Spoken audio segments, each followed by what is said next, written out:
evening, but gradually turning brighter tomorrow once any rain clears, though it is going to be feeling much cooler as we head into next week. Now, it's this system across the south this evening that we do need to keep an eye on, eventually pushing some heavy thundery bands of rain northwards across the country. This could lead to some difficult driving conditions, so do take care if you're out and about this evening. Eventually turning a little bit drier across parts of the south to the north of any rain, often quite cloudy with some showers at times. Now, temperatures will fall to around freezing across the very far north of Scotland, but actually for most with the cloud and also the rain, it's going to be a fairly mild night to come. Now, quite a soggy start to Sunday for many areas. Across Scotland, largely dry, though plenty of cloud around. This could be thick enough to produce some light outbreaks of drizzle, but it's really across southern Scotland, northern parts of England, Northern Ireland as well, where we could see some rain and also some showers. Once again, we could see some fairly heavy downpours at times. Elsewhere across England and Wales, mostly dry, though some showers just starting to clip the far southwest of England. And this is pretty much the story through most of the morning. Now, eventually rain will clear into the North Sea, so turning a little bit drier, but still plenty of cloud around, still some showers at times. The best of the brightness likely across the very far north of Scotland. And overall for all, it is going to be a slightly cooler day, though highs will still reach around 19 degrees across the south, though many northern areas between 10 to 13 degrees. So it is going to be feeling a little cooler compared to what we see this afternoon. But on Monday, still a cooler, fresher feel in the air, but actually there's going to be plenty of dry weather around. Still some showers across the south, eventually some showers moving into the far north of Scotland, though for many areas it should be dry, perhaps even some bright sunny spells later into the afternoon. Quite cloudy into next week, some showers at times, and temperatures overall feeling a lot cooler. Expect warm spells with the odd rude interruption. Boxed Boilers sponsors the weather on GB News. We're counting down to a spectacular summer. It's your chance to win £76,543 and 21 pence in totally tax-free cash. A lump sum that you could have in time to splash out with this summer. And because it's tax-free, you get to keep every single penny. For a chance to win, text cash to 63225. One entry costs £2.50 plus one standard network rate message. Or text bonus to 63225. 5 entries cost £5 plus one standard network rate message. Go to gbnews.com/win. Entries start at £2.50. Call 0903 686 3232. Calls cost £2.50 plus your network access charge. Or post your name and number to GB21 PO Box 8690 Derby DE1 9TT. UK only. Entrance must be 18 or over. Lines close at 4 p.m. on the 26th of June. This is a network giveaway. Entries will be pooled. Please check the closing time if listening or watching on demand. At GB News, we love to hear from you, our loyal community. So drop us a line at gbnews.com/yoursay. There you can talk to each other and also to the presenters live on air. gbnews.com/yoursay, because GB News is your channel, Britain's news channel. From the school run to the home run, watch a new show for all of Britain. He can say whatever he wants. A straight-talking show where all voices are heard. And, you know, when are we going to stop talking about smashing the gangs and actually do it? With the stories that matter from every part of our country. There's a bit of a crash landing there for your Chancellor. Bold, fearless and standing up for you. That's me, Martin Daubney, 3 p.m. till 6 p.m, weekdays, here only on GB News. The People's Channel, Britain's news channel. Join me, Nana Akweer, for an informative, interactive news programme with a difference. It's fun. No, he didn't say that, Dave. I'm so surprised. I think there's an element of truth to that. Join me from 3 p.m. every weekend, only on GB News, Britain's news channel. Buckle up, Britain. It's going to be quite a ride. Votes are being cast and counts are gearing up in elections across the country. Everything could change. From the first result to the inevitable aftermath. We'll be across it all. Vote 2026, the people decide. From 11 p.m. Thursday night, only on GB News, Britain's news channel. Does Chopper need a coffee?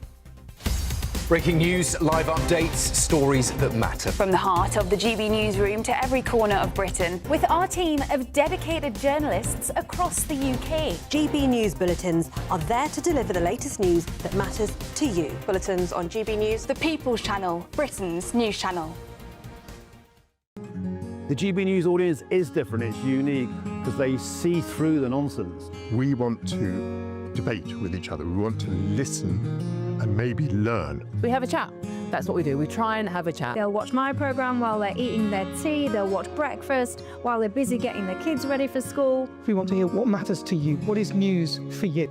And what's brought you out here today? What are the biggest issues affecting this particular area? The audience are the best thing about GB News. Their friends, their family. They're people who need to have their voices heard. They're passionate about the channel, they're passionate about what they believe in. The one thing about GB News is you get a chance to speak. Talk to me about why so many people have gathered here today. Do you want to say something back in return? The GB News audience is what makes GB News special. It's incredible to see. They shape our programmes, they shape our output, and they shape our channel. That's what makes us the fearless champion of Britain.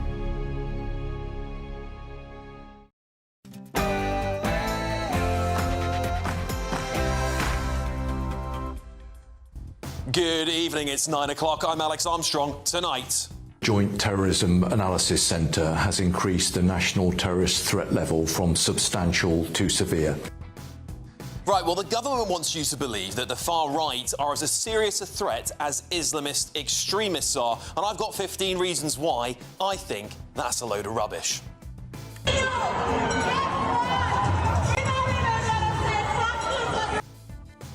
Nazi salutes, terrorist symbols, open chants of jihad and calls to globalise the Intifada. How is all of this still legal in Britain? What is it that the protesters actually want to achieve out of all of this too? And we change our plan, not changing the conversation.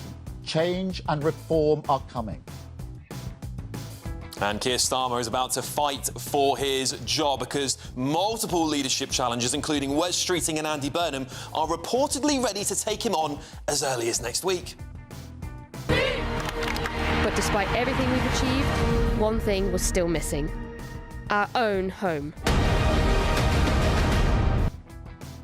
That's just what women's sport needs. A brand new stadium. That's Brighton and Hove Albion unveiling plans to build a women's-only stadium. But do you think that's necessary just for women's football? Can't they play on the men's pitch? And new concerns have emerged that migrants will be able to easily cheat English language tests as the government drop in-person examinations in favour of online ones. And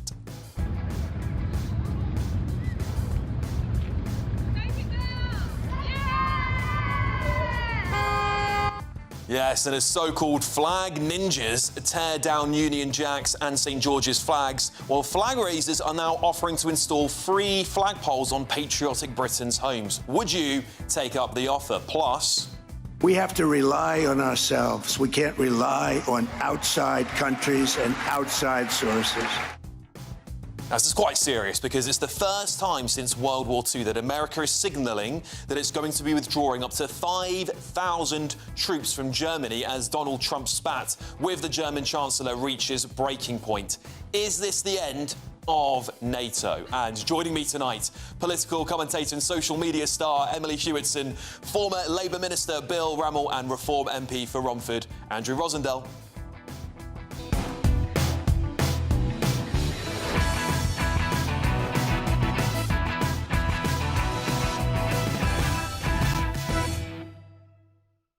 Now, this is brilliant. Do you think your first day at work could be any worse than this?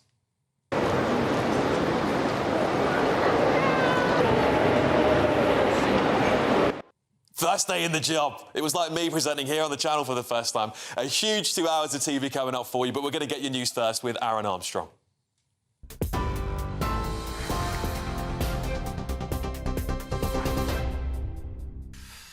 Thanks, Alex. It is 3 minutes past 9. The top stories from the GB newsroom. Organisers of pro-Palestine marches have warned that the Prime Minister's threat to ban some demonstrations would strike at the root of free speech. Sir Keir Starmer wants tougher policing on the language used during protests, like globalise the Intifada. and has suggested some marches could be stopped because of the cumulative effect on the Jewish community in the UK. His latest intervention comes amid repeated warnings from the authorities of a deeply troubling rise in anti-Semitic incidents across the country in the wake of the double stabbing in Golders Green on Wednesday. The Prime Minister stopped short of agreeing with calls for a ban, but the Conservative leader Kemi Badenoch is in favour of such a move. They were given the benefit of the doubt, but it is quite clear that they are used as a cover for promoting violence and intimidation against Jews. Anyone saying globalise the Intifada or chanting from the river to the sea knows exactly what they're doing. Hundreds of asylum seekers have launched small boats along a massive stretch of French and Belgian coastline in an effort to avoid police patrols. GB News counted around 315 illegal migrants as they were brought to the Border Force Processing Centre in Dover. It takes the total number of illegal arrivals this year to almost 6,800 and comes a week after the Home Secretary, Shabana Mahmood, signed a 3-year agreement to pay France £662 million to boost their beach patrols. 4 people have been taken to hospital with gunshot wounds after a drive-by shooting in South London. It happened on Cold Harbour Lane in Brixton in the early hours of this morning.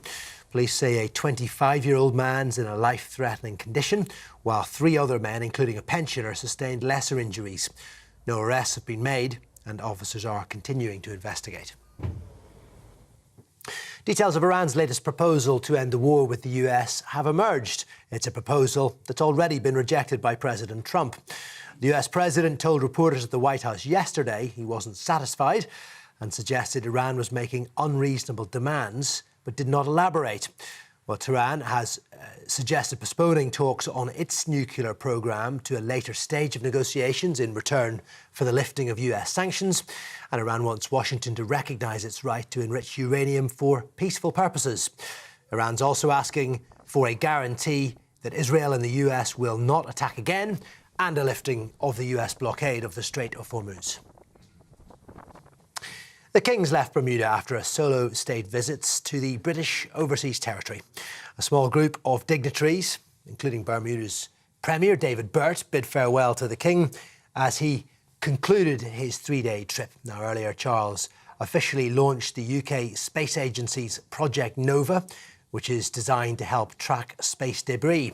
Charles arrived on Thursday evening following a 4-day state visit to the US, where he helped to put diplomatic relations back on a firmer footing. Finally, a humpback whale that's been stranded in a shallow bay off Germany's Baltic coast has been released into the wild.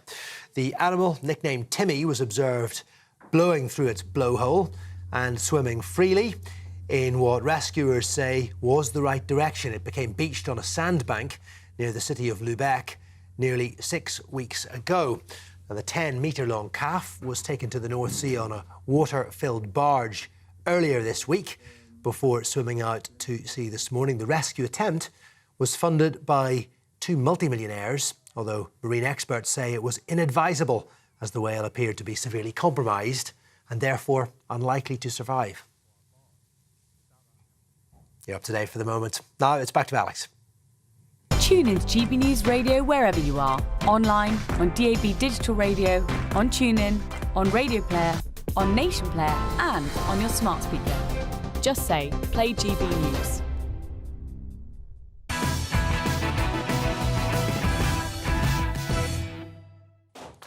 7/7 bombings, the Glasgow airport attack, Stephen Timms stabbing, all Islamist extremism, Lee Rigby's murder, Joe Cox's murder, far-right extremism, by the way, that one, Westminster attack, Islamist extremism, Manchester Arena bombing, Islamist extremism, the London Bridge Borough Market attack, Islamist extremism, Finsbury Park attack, far-right extremism, Parsons Green bombing, Islamist extremism, the London Bridge stabbing, Islamist extremism, the Streatham stabbing, Islamist extremism, Reading stabbings, Islamist extremism, David Amos murder, Islamist extremism, Liverpool Women's Hospital bombing in 2021, that's Islamist extremism, and of course the Hartlepool stabbing, Islamist extremism, and the Manchester synagogue attacks, Islamist extremism, plus the other one we saw potentially the other day. That's 50 Islamist terrorist attacks versus 3 far-right episodes of terrorism. So why does the Labour government want you to be worried about far-right terrorism as much as Islamist extremism? Joint Terrorism Analysis Centre has increased the national terrorist threat level from substantial to severe. Well, they can't help it, can they? In just a week where 2 Jewish people were stabbed, deliberately targeted by an alleged terrorist, a man from Somalia, we're once again talking about the far right, aren't we? And it doesn't stop there, because the Met Police revealed just yesterday that a man who tried to break into the Israeli embassy in London was convicted with terrorist offences.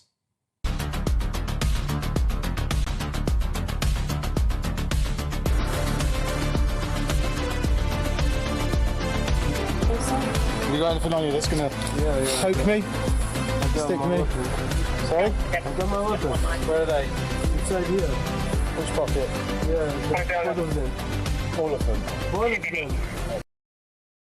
What they didn't tell you about this man, Abdullah al-Dabdri, 34 years old, was an illegal boat migrant from Kuwait who'd only arrived in the UK in a small boat from France 16 days before the attempted attack on 28th of April 2025. In broken English, he was heard telling police, "Why are you stopping me from making crimes?"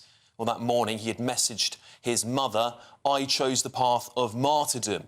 And it does beg the question, if the terror threat is severe and we've just seen 1 charged illegal migrant terrorist, why are our borders still wide open?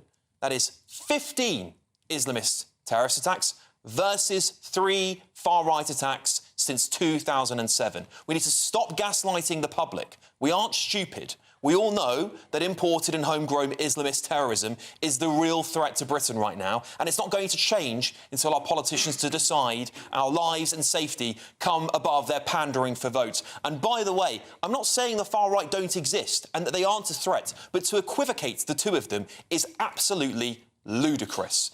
Let's get the thoughts of my panel. Political commentator Emily Hewitson, back in the room, former Labour Minister Bill Rammell and Reform MP for Romford, Andrew Rosendale. Welcome, everybody. Bill, I'll start with you.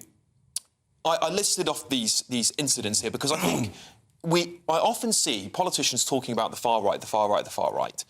In the most recent amount of years, at least the last 5 years or so, we haven't seen any far-right terrorist incidents. We have seen an array of Islamist incidents, and they seem to be increasing, at least around the world. We've got the Netherlands, we've got Sydney, Australia, we had America recently, and of course we've had here in Britain. And it begs the question, should we not have a much more defined approach to Islamist extremism in Britain? I think we do. I started today listening to Keir Starmer on the Today programme, BBC4 Today programme, where he explicitly called out Islamist extremism, but he made the point, and he's right, that you need to tackle both extremism on the left and extremism on the right. And, you know, it's not a lot longer ago than 5 years, Alex, that Joe Cox was murdered by a right-wing extremist. So it exists. There has been a terrifying and worrying rise in violence of an anti-Semitic nature, but also an anti-Muslim nature, and both of them are unacceptable. It's not unique to Britain. These challenges exist across the world. If you take anti-Semitism as an example, we've got, and it doesn't in any sense excuse it, but we've got similar numbers of attacks to France and Germany. It's a global challenge and we've got to resist it. And we've got to protect people, and, you know, specifically with the Jewish community, I think the government has been taking steps. More are coming forward. They've got to tackle the root causes. We need to go into schools. What is the root cause of this terrorism towards Jewish people, Bill? I think anti-Semitism has existed for decades. But why now? Why is it rapidly increasing right now? I think there has been a normalisation in parts of liberal opinion that opposition to the government of Israel, which I think is legitimate, there are very significant concerns about the actions of the Israeli government, but that then morphs into anti-Semitism, and that provides a breeding ground for the very small minority who then want to commit acts of terror, and it needs to be challenged fundamentally. Yeah, Andrew, as I said, I'm not suggesting there's no such such thing as far-right extremism. I've seen it. I see it online all the time. I see people talking from on the right of the political spectrum talking about Jews in a disgusting way. However, when it comes to acts of terrorism, it is overwhelmingly coming from Islamist extremism. And we saw, there's allegations, about certain individuals who may or may not have committed terrorist offences recently, that they may have gone through the PREVENT programme, and the PREVENT programme's failed. We've seen some of the statistics from the PREVENT programme. 50% of them are supposedly far-right. And to me, that seems a massive imbalance as to how Britain talks about these issues. So, Alex, there's a huge failure of the British state to protect the British people. We have seen attack after attack after attack of an extremist nature, an Islamist extremist nature. That is the real threat to the people of this country at the moment. Nobody in my constituency says to me they're worried about attacks from other groups, but they are worried about this ideological attack on the British way of life, on our British culture, and Islamism is what they fear. And the British state has failed to protect the British people in recent years. I feel there's appeasement going on, frankly, and I've had enough. We've all had enough, and it's time to root out these people. We don't want them in our country, and we need to stop people coming into our country who pose a threat to the British people. All governments have failed to deal with this, and I think people are frankly, at the end of their tether. They've lost confidence in all the political parties, the established political parties, to actually deal with this issue. And that's why I think that most people are now looking at an alternative, which I believe is Reform UK. What do you make of that, Emily? Yeah, I think it's really interesting. We've mentioned quite a few different statistics here, but also MI5's workload is estimated to be taken up by 75% on Islamist extremism. So that kind of, again, emphasises what a big issue it is. And also, I do agree with Andrew. I think the British state has failed. We're up to almost 6,000 small boat crossing migrants just this year alone, and largely they're undocumented males who are fundamentally against the British way of life, and that is the biggest threat. We need to make Britain safe. Yeah, Bill, this gentleman who was convicted of attempting to commit a terrorist attack on the Israeli embassy just the other day, we've obviously learned about it in the news, he was a small boat migrant. He came here under this government. 16 days he was here before he committed this crime, by the way. He was shocked when the police stopped him. He said, "Why are you stopping me from committing crimes?" And completely bonkers. But do you think this tough talk from the Home Secretary is working? Because they're still coming in record numbers. Well, the numbers, and look, there's further to go, but the numbers of boat crossings are down by 37% this year since the start of January. And, the Labour government I was a member of, we cut asylum applications from over 100,000. You guys actually did. You guys did a really good job of it, actually. You did. Absolutely, but it took time, and it will take time with this government. But Alex, I've got to gently push back and disagree with you. When you describe the terror threat as overwhelmingly Islamist, I'm very clear that Islamist terrorism is a significant part of the problem. But if you look at the figures, the victims of hate crime, 45% of them are members of the Muslim community, 29% are members of the Jewish community. Utterly acceptable across the board. We need to confront extreme Islamism, but we need to confront far-right extremism as well, which drives the breeding ground for terrorism. Look, as I said in my introduction to this show, I'm not saying we don't need to tackle far-right extremism, but what I'm saying is, when you read this list, I gave 15 here, and that's not including the failed terrorist attempts as well that are vastly Islamist. 15 to 3. It is not a proportionate response for the government to say, listen, we've got to be doubling down on far-right extremism, when actually the evidence shows Islamist extremism is the overwhelmingly biggest threat. And we talk about proportionality in those statistics as well. Jewish people are a vastly minority compared to Muslim people in this country. So there is a disproportionality between this. And I think we do an injustice to the safety of British people when we don't have honest conversations about what the real threat is. My stepfather's a Muslim. We want to talk about these issues in a way that actually gives Muslim people the ability to call it out as well. Absolutely, and I think that's a key part of what needs to happen. And look, the overwhelming majority of Muslim people are appalled by violent terrorist terrorist attacks. Something that does need to happen is more Muslim faith leaders speaking out about the unacceptability of anti-Semitism and pushing back on these issues. It's all of our responsibility to push back this extremism. And Andrew, do you think that the government is doing enough around this issue? What would you think we could do to stop the spread of extremism in Britain? Because it is getting a breaking point. So I'm afraid to say that all governments in recent decades have failed to follow a policy of integration. We've had a lot of people coming into our country, but we haven't enforced the idea that if you come to Britain, you accept British laws, British values, British customs, and you're coming into the United Kingdom. You don't recreate the country you've left here in the United Kingdom. You accept and respect the British way of life. And I'm afraid there are far too many people that have come here and don't want to do that. They don't want to integrate. And we have been incredibly weak. We failed to teach kids in schools about the important success and history of this country, belittled British history in so many ways, in educational establishments, in universities. We've allowed the woke culture to take hold, teaching kids to hate their own country and devaluing all that our forebears built. And I think that's a disaster.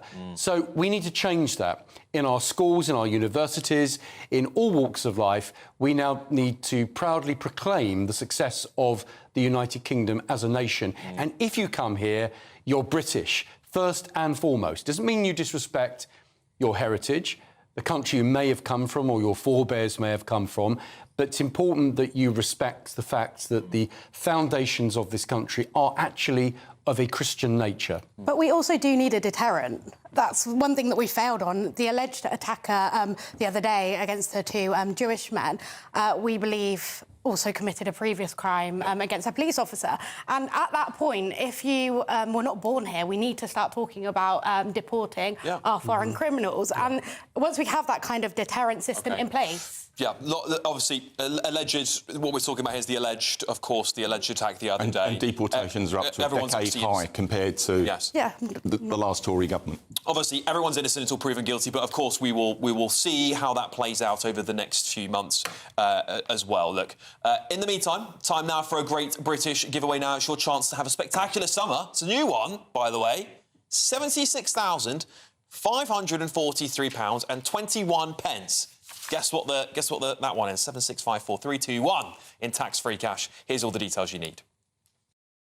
We're counting down to a spectacular summer.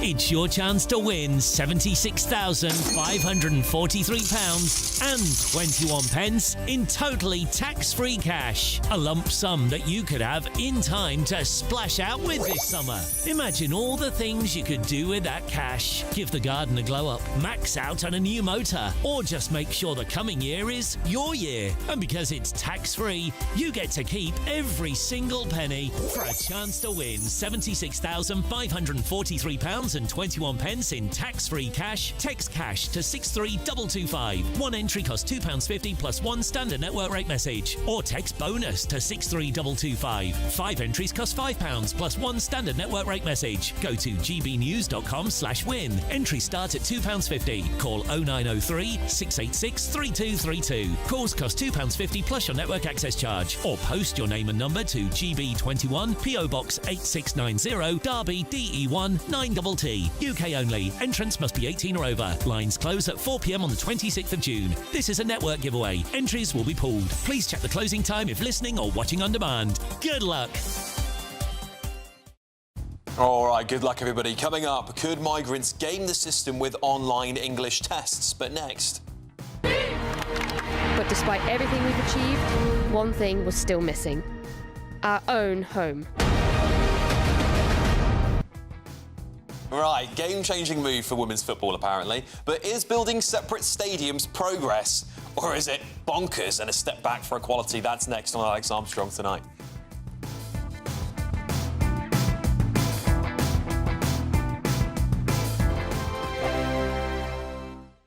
Bold. They are under no illusion. Ray. Are you a human trafficker? Boundless.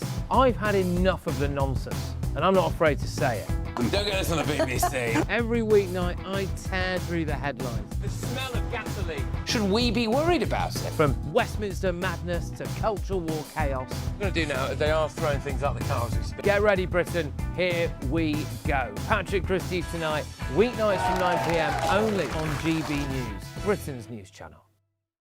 At GB News, we love to hear from you, our loyal community. So drop us a line at gbnews.com/yoursay. There you can talk to each other and also to the presenters live on air. gbnews.com/yoursay, because GB News is your channel, Britain's news channel. Westminster's full of talk, but out here, it's the real world. Am I allowed to talk now? No, that's it. This is where it matters, real people and real lives.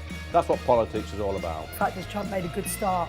No. Straight answers, no spin, and just a couple of pints. How many fingers have I got up? About 10. So join me for Lee Anderson's Real World every Friday at 7 p.m. only on GB News. The People's Channel, Britain's news channel. From the school run to the home run, watch a new show for all of Britain. He can say whatever he wants. A straight talking show where all voices are heard.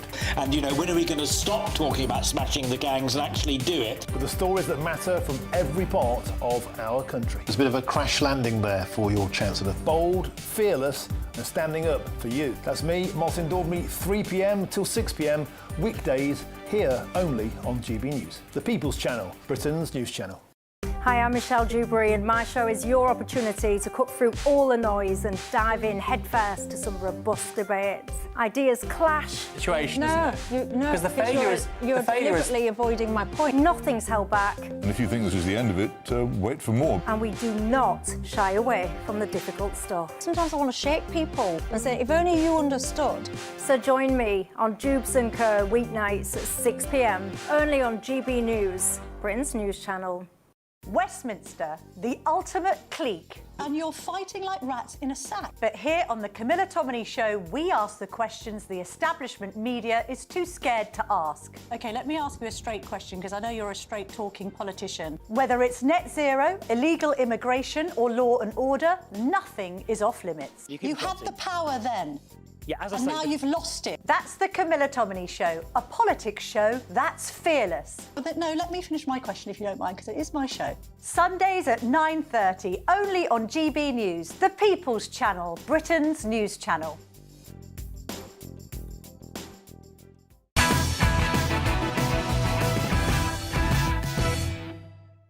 Welcome back to Alex Armstrong tonight. Well, get this. Brighton are planning Europe's first purpose-built women's football stadium, an 80 million ground designed specifically for the women's team with a 10,000-seat capacity and tailored facilities.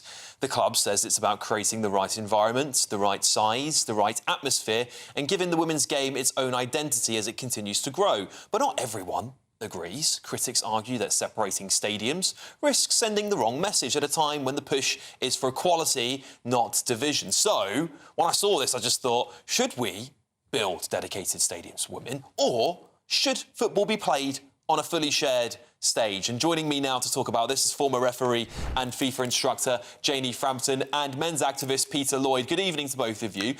Janie, I'll start with you, because it has received a fair bit of ridicule, and I have to say I'm not convinced, Janie, so convince me why women need their own football stadium.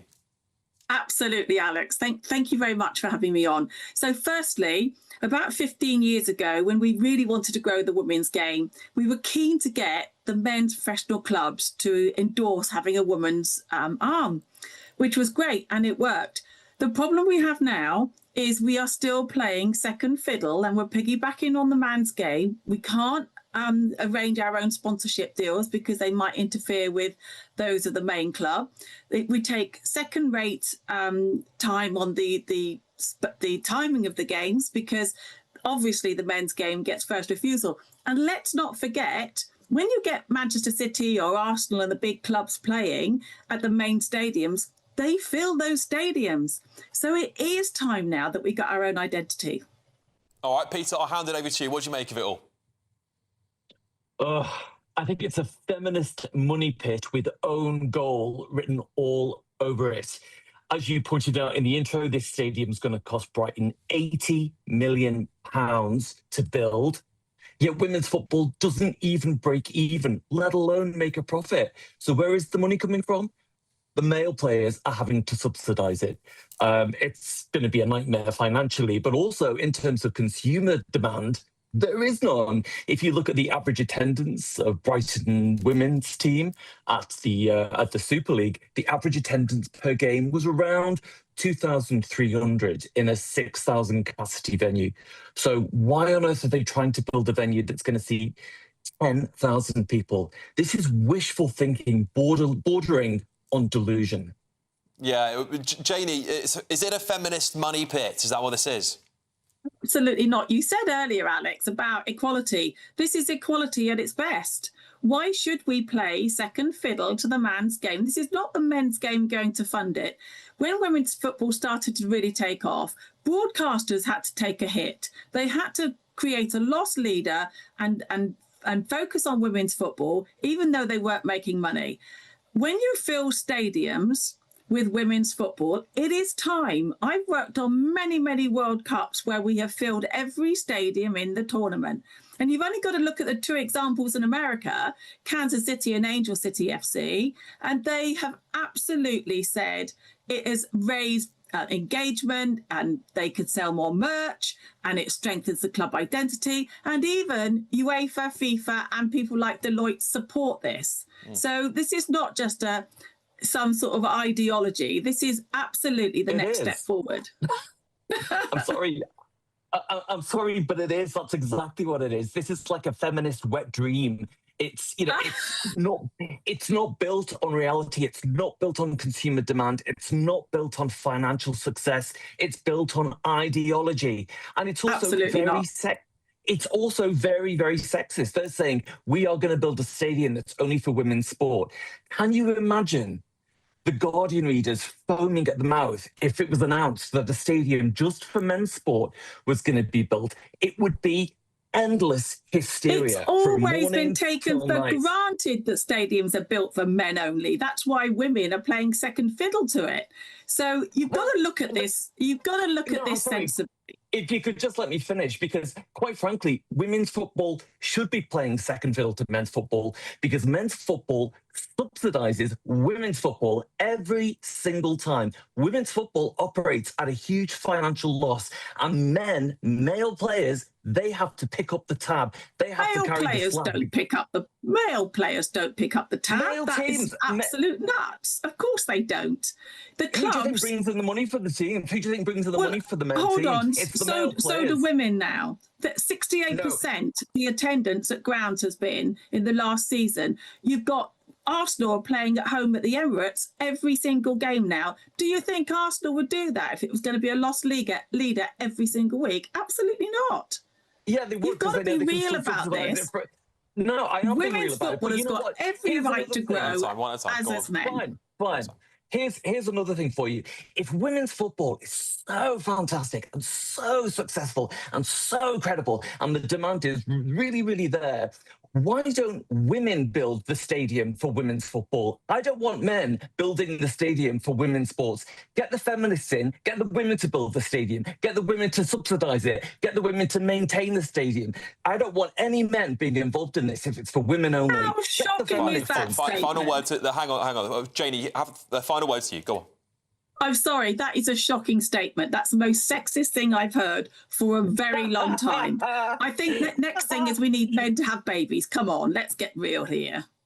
No, I'm sorry, if women are equal, why can't they build a stadium? Why do you need men to do it? Well, we all work together, don't we? Isn't that how this world is supposed to operate? No, you still expect men to build your stadiums for you. It's absolutely I expect that. laughable. Have you not seen how women? All right. Have you not seen how many civil engineers are women? As much now? time, I thoroughly enjoyed this debate with the both of you. Thank you so much for joining me. It's former referee and FIFA instructor Janie Frampton and men's activist Peter Lloyd. Thank you very much, both of you. Brighton and Hove Albion's managing director of women's and girls football, Zoe Johnson, said this: "The prospect of a bespoke stadium built exclusively for women players, staff and supporters is incredibly exciting. It is a project that's first of its kind in the UK and Europe, one of those only 3 in the world, and will capture the imagination of stakeholders across the women's game, not just here, but globally. It will help us push forward our ambitions to compete consistently, both domestically and in Women's Super League, and also in European club competition, while helping us attract key staff and grow a passionate fan base. The new stadium will give the women's team a new purpose-built home that reflects the level of support and ambition, further reinforcing Brighton's position as a global leader in women's football. All right, coming up, is British pride under threat? Locals hit back after their flags were ripped down. But next, is the UK about to move migrant English tests online and open the door to cheating? That's coming up next. I hope we haven't forgotten anything. Travel insurance, I tick that box. Yeah, but remember what you forgot last year. All Clear Travel Insurance sponsors GB News Travel Destinations Forecast.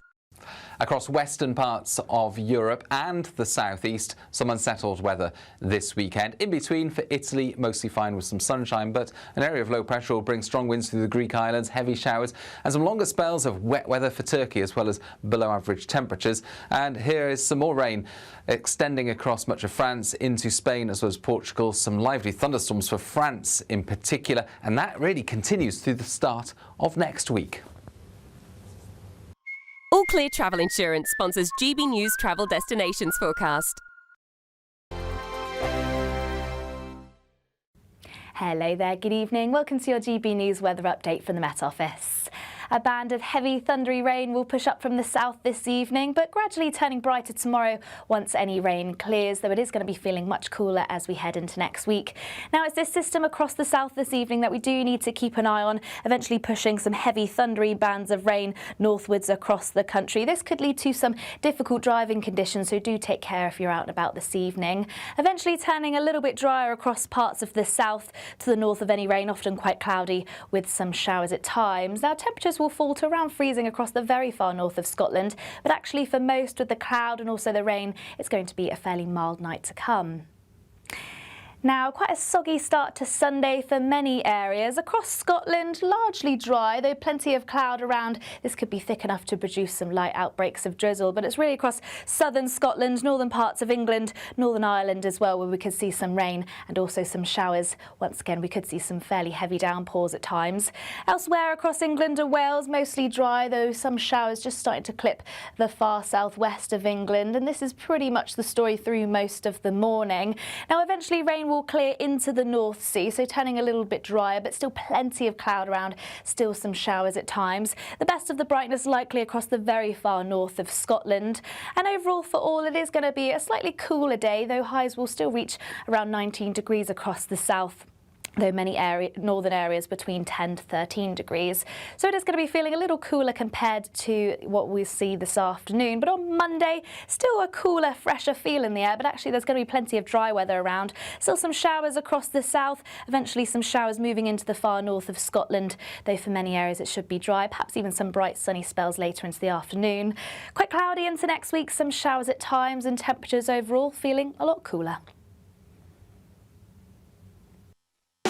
You want to know what's really going on in the corridors of power? Labour don't know what to do with you half the time, and that makes you quite lethal in the chamber. Get behind the headlines with Chopper's Political Podcast. Join me, Christopher Hope, as I sit down with the great and the good of British politics. We'll see where this ruling takes us. These are the stories shaping our nation. Chopper's Political Podcast, available now on all platforms. Listen in and stay ahead.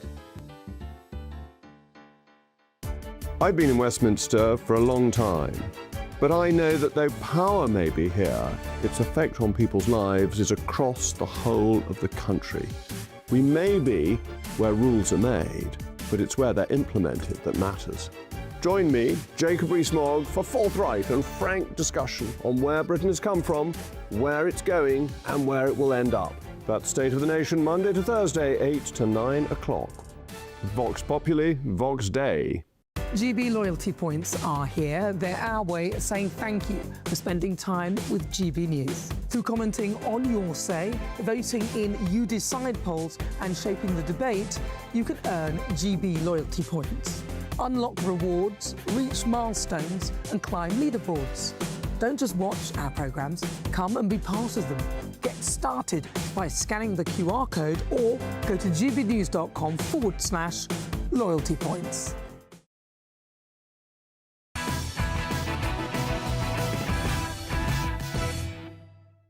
All right, should migrants be able to take English tests online? Well, ministers face warnings that a fully online system could allow migrants to game the system and potentially allow some applicants to cheat.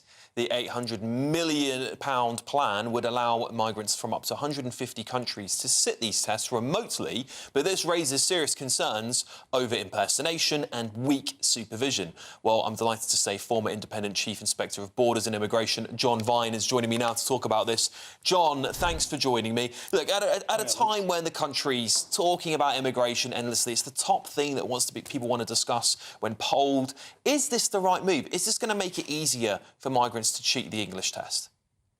Well, IELTS certificates are in great demand. So the organisation that runs this is called International English Language Testing, and it's a combination of academic institutions in the UK and British Council. And at the moment, people who want to study or move to the UK or work in the UK have to have an English language test, which tests their understanding of English, their written English, etc. And it's done in person by fully qualified assessors. And what the Home Office is suggesting is that it's all going to be done online. Now, I think there is a real danger here that's been flagged up by the IELTS people that, you've got AI that could be used. You've got the possibility of personation, people sitting alongside individuals in a remote location, because at the moment it's done in a secure location, supervised by assessors. And of course, there's another opportunity as well. There are opportunities for, because these certificates are a requirement and they lead to people getting jobs, then clearly there's an opportunity for organised crime to try and cheat the system. And in fact, this has happened before with this system in its present form. So I think there's a real likelihood that it might be a problem. Yeah, it seems to me, I've heard that these exams are getting tougher, they have got tougher from this January, so I don't know how much that's going to be able to change that, John. But it does seem to me that, on one hand, the government tell us we want to crack down on abuse of the visa system, of our citizenship tests and things like that. And on the other hand, you do things like this and it makes you question, well, are they getting as tough as we're led to believe? Well, what the Home Secretary is trying to do is to move the standard from command of English from like GCSE level to A level. That's really the jump that the Home Secretary wants to introduce as part of a tougher regime on the knowledge of English. And but if you go online in this way, there's going to have to be lots of safeguards built in to whatever the remote programme is that's going to be selected. So it's gone to tender, but I would have thought that an anti-fraud focus is going to be essential if this is going to work at all well. Indeed. John, thank you so much for joining me this evening. Really appreciate you coming on to tell us about this and your thoughts on it, of course, as well. Let me bring my panel back in here. Bill, I guess the concern, particularly around AI, around impersonation, is twofold. If you're not, of course, in person to do a test, we ask our kids at school to be examined under invigilation here in Britain. Why should that be any different for someone who wants to enter the country? Well, look, firstly, the government, as John said, is rightly increasing the English language requirement for migrants to get visas and come to this country, and I think that's really important. Yeah. But forgive me, there's a whiff of protectionism going on here. This story today is based on an article in The Telegraph by Chris Smith, a former parliamentary colleague of mine, cabinet minister in the Blair government, who's now the Chancellor of Cambridge University, lobbying against the move to online testing. Hey presto, why? Because Cambridge University's got a big investment in the current system. And look, after politics, government and being a minister, I was a university vice-chancellor for 8 years, and the biggest scandal over English language testing was through a company called ETS, who had in-person tests taking place. So what sort of, just it might be relevant, what sort of scandals were happening? Was it people impersonating other people sitting? Impersonation, turning up, having the answers prepared for you and cutting through. So there are risks on all sides. Clearly, this contract is in the process of being drawn up and tendered, and the Home Office has said it needs the highest standards of data protection, and that needs to be at the forefront. OK, Andrew, what do you make of this story? Well, the whole point of having an English language test is to ensure that people that come to this country can speak the language. Now, why make it easier? It should be, in fact, harder. It should be something that people need to prove. And if you're going to do it online, we all know that it's going to be open to abuse. Yeah. That, as John said earlier, AI could be used, other people assisting the individual. Frankly, there's no point in these tests unless they actually do the job. And therefore, doing it online opens up a whole opportunity for people to abuse the system and to get into this country illegitimately. So, frankly, anything that weakens the system, anything that reduces our ability to control who's coming into our country has to be stopped and be opposed. I agree. Emily, AI is where I think this is a big problem, because sometimes it's impossible to detect what's a human being talking to you and what's an AI or someone posing with an AI overlay on them. They can look and sound like a completely different person. Absolutely. AI's got very, very scary, and it's all well and good that the Labour government is making this test harder, but that's all a bit redundant if it is, in fact, online. And I think we were talking about integration earlier, and I think having a really high level of English is really important, because recently I've been receiving a lot of documentation from my local council, and there's a Bengali translation on it. And I just think that's absolutely shocking if you live here. I think this is the thing, isn't it? People just want to see common sense in these tests. They want to see common sense in Britain, and I think particularly with this, I worry about artificial intelligence. Someone who works in this sector for a very, very long time, it is scary how good it is. So scary, I would fall for it. Right, look, the Home Office said this. The tender for the new exam system had canvassed the market to understand what capabilities were available to meet the highest standards of security, including the risk of fraud. Secure English language testing is a fundamental part of the UK's immigration system, a spokesman said. We're still in the process of securing a test provider who will meet the highest standards thresholds of data security and fraud prevention. OK, coming up, do you think hate marches should be banned? But next, is it patriotism or provocation? Free flagpoles are being offered after Union Jacks are torn down. That's coming up.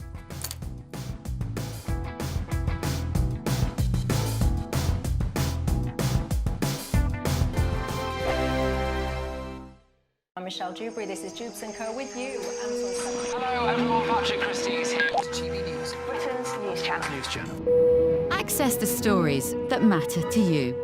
Take the GB News family with you on any device, and as long as you have an internet connection. Tune in to GB News, anywhere on the planet or beyond.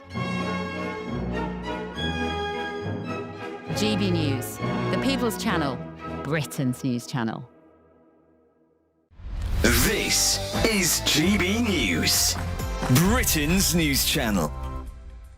Just have to accept this is now Britain. I think it's very sad, and I think the shoplifting thing has got completely out of control. I mean, one of the stories for Greggs, I mean, it's the 3G story. It's Gosling, Greggs and Greenford. I mean, a particular man that went in and 38 times, I believe, in about 6 weeks, went in and robbed the same Greggs store.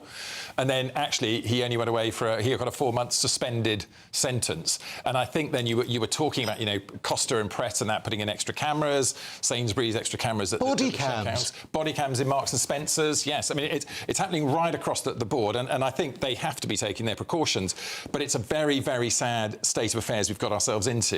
I mean, I think the police are reporting now something like 1,500 shoplifting offences a day, and actually the retailers' associations are suggesting they're underplaying it by 20 to 40 times. You've got to give people in the country hope, and people in the country need to see there is an economic strategy, there's an upwards, there's an opportunity where they're going, the horizon looks better than it is now, so they don't feel desperate. And I think that goes through all of us. Why do you need to do that, not to steal? I think that we've got one of the most repulsive, repellent governments we've had in an awfully long time, but that doesn't make me want to go. I mean, maybe I should pop across to the Marks and Spencer's across the road and, get myself a bottle of champers, because, I'm annoyed about the Starmer. Well, they certainly wouldn't be able to do anything about it, Christo, because, as you said, under £200. Right, hold the fort. I'm off. I'm off to get us a little bit of champers. That'll be lovely this afternoon in the sunshine. Isn't it a real indictment of where we find ourselves in Britain today, Christo, that we've gone from this high-trust, low-crime society that, you can only feel nostalgic about out now, watching old YouTube videos about London of yore, where, you know, people would walk past, pick up a newspaper and just drop in the tuppence that they needed to pay for it. GB News, the People's Channel. Exciting news. Every Friday, my Patrick Christie's Tonight Show is going to have a twist to it. We're welcoming some special guests. You. That's right, on Fridays I'm going to be doing my show in front of a live studio audience, because this show is about you and what you have to say. It's going to be the same big debates, same big topics, same big opinions, but every Friday night at 9 p.m. you are invited to come on down to Patrick Christie's Tonight to be a part of the action. Only on GB News, the People's Channel, Britain's news channel.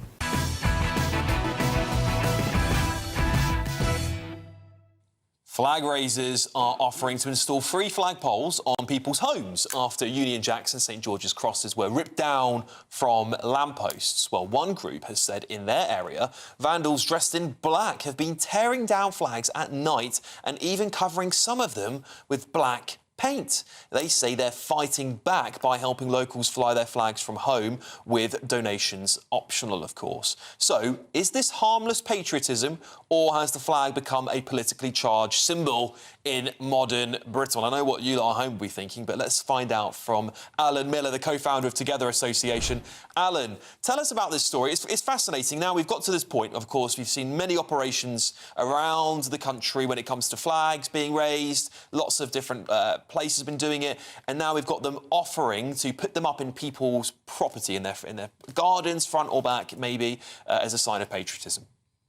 Well, I think, Alex, it's a fantastic offer, all coming with insured handy person as well, which is remarkable. I mean, we must remember that some of the reasons for them having been taken down around the country by some councils is always based on safety. So here we've got something that's safe and secure.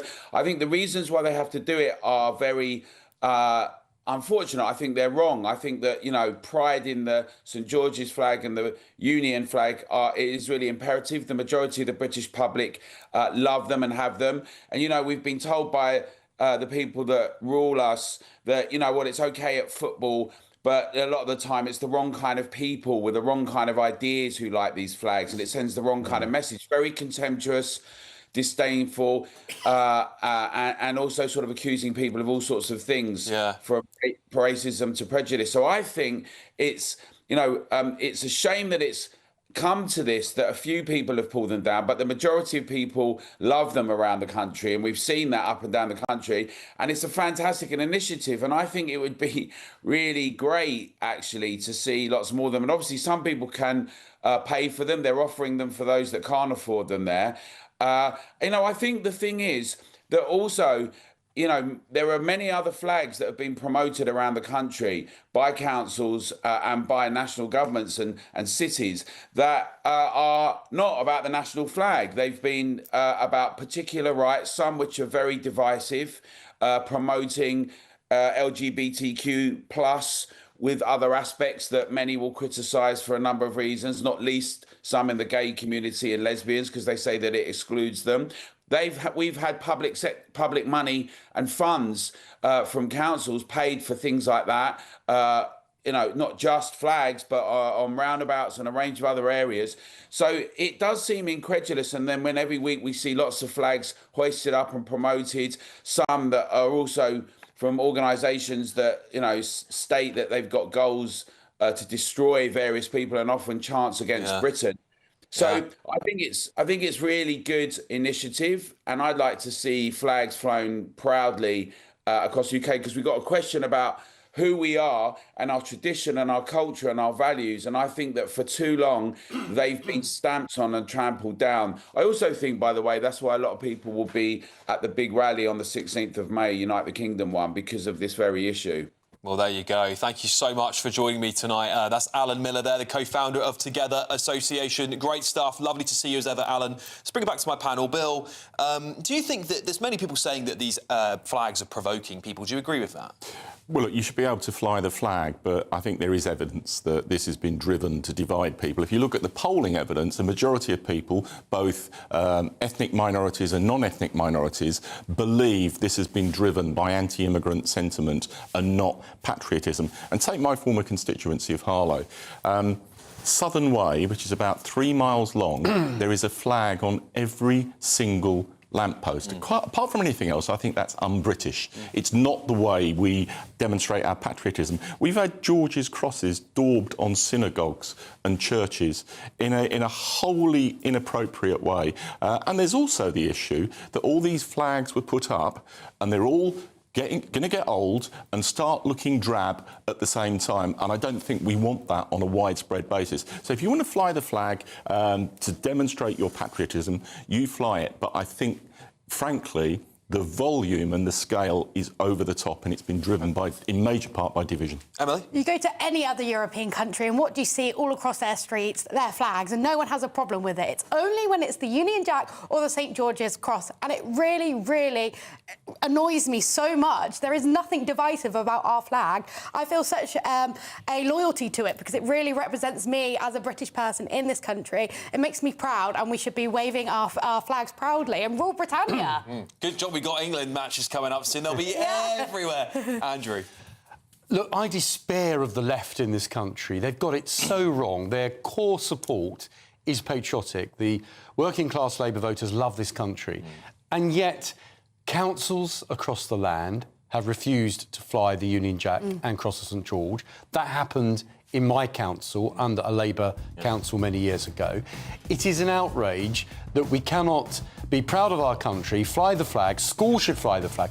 Why can't we do this without all this political correctness? We'll get on to more of that. Thank you so much for wrapping up there. Loads more coming up on Alex Armstrong Tonight in just 2 seconds. Expect warm spells with the odd rude interruption. Box Boiler sponsors the weather on GB News. Hello there, good evening. Welcome to your GB News weather update from the Met Office. A band of heavy thundery rain will push up from the south this evening, but gradually turning brighter tomorrow once any rain clears, though it is going to be feeling much cooler as we head into next week. Now, it's this system across the south this evening that we do need to keep an eye on, eventually pushing some heavy thundery bands of rain northwards across the country. This could lead to some difficult driving conditions, so do take care if you're out and about this evening. Eventually turning a little bit drier across parts of the south to the north of any rain, often quite cloudy with some showers at times. Now, temperatures will fall to around freezing across the very far north of Scotland, but actually for most with the cloud and also the rain, it's going to be a fairly mild night to come. Now, quite a soggy start to Sunday for many areas. Across Scotland, largely dry, though plenty of cloud around. This could be thick enough to produce some light outbreaks of drizzle, but it's really across southern Scotland, northern parts of England, Northern Ireland as well, where we could see some rain and also some showers. Once again, we could see some fairly heavy downpours at times. Elsewhere across England and Wales, mostly dry, though some showers just starting to clip the far southwest of England, and this is pretty much the story through most of the morning. Now, eventually rain will clear into the North Sea, so turning a little bit drier, but still plenty of cloud around, still some showers at times. The best of the brightness likely across the very far north of Scotland. And overall for all, it is going to be a slightly cooler day, though highs will still reach around 19 degrees across the south, though many northern areas between 10 to 13 degrees. So it is going to be feeling a little cooler compared to what we see this afternoon. But on Monday, still a cooler, fresher feel in the air, but actually there's going to be plenty of dry weather around. Still some showers across the south, eventually some showers moving into the far north of Scotland, though for many areas it should be dry, perhaps even some bright sunny spells later into the afternoon. Quite cloudy into next week, some showers at times, and temperatures overall feeling a lot cooler. Expect warm spells with the odd rude interruption. Box Boiler sponsors the weather on GB News. There's a totally tax-free £76,543.21 in cash to be won. Cash to spend on anything you like. That's like having over £6,000 extra to spend each month for a whole year. You could spend it on a bucket list holiday, treats for all of the family, or just save it for a rainy day. For a chance to win, text cash to 63225. One entry costs £2.50 plus one standard network rate message, or text bonus to 63225. live. 5 entries cost £5 plus 1 standard network rate message. Go to gbnews.com/win. Entries start at £2.50. Call 0903 686 3232. Calls cost £2.50 plus your network access charge. Or post your name and number to GB21 PO Box 8690 Derby DE1 9TT. UK only. Entrance must be 18 or over. Lines close at 4 p.m. on the 26th of June. This is a network giveaway. Entries will be pulled. Please check the closing time if listening or watching on demand. I've been in Westminster for a long time, but I know that though power may be here, its effect on people's lives is across the whole of the country. We may be where rules are made, but it's where they're implemented that matters. Join me, Jacob Rees-Mogg, for forthright and frank discussion on where Britain has come from, where it's going, and where it will end up. That's State of the Nation, Monday to Thursday, 8 to 9 o'clock. Vox Populi, Vox Dei. Join me, Nana Akwe, for an informative, interactive news programme with a difference. It's fun. No, he didn't say that, Dave. I'm so surprised. I think there's an element of truth to that. Join me from 3 p.m. every weekend, only on GB News, Britain's news channel. From court mornings to warm family brunches, from football to tennis in the car, in the kitchen. GB News Breakfast is there with the stories you need and the conversations that matter. Anyway, let's talk business. Well, it has been a historic night in British politics. It's astonishing, isn't it? We're here again to start your day just right. GB News Breakfast. Every morning from 6 a.m. Only on GB News. Britain's news channel. 5 hosts, 5 opinions, 5 fearless debates, 5 unfiltered takes on the day's news. 5 reasons not to be anywhere else on Saturday night. This is the Saturday 5. You got me good there. Britain's biggest Saturday night TV show. It's not a bad brand. Yeah. Uncensored. Very, very racy tonight on the unpredictable. What did she say? Can you translate it for us? And always entertaining. And how can a country go from being led by William Wallace Saturday nights from 6 p.m. only on GB News, the People's Channel. Britain's news channel. You're going to want to stay tuned, trust me.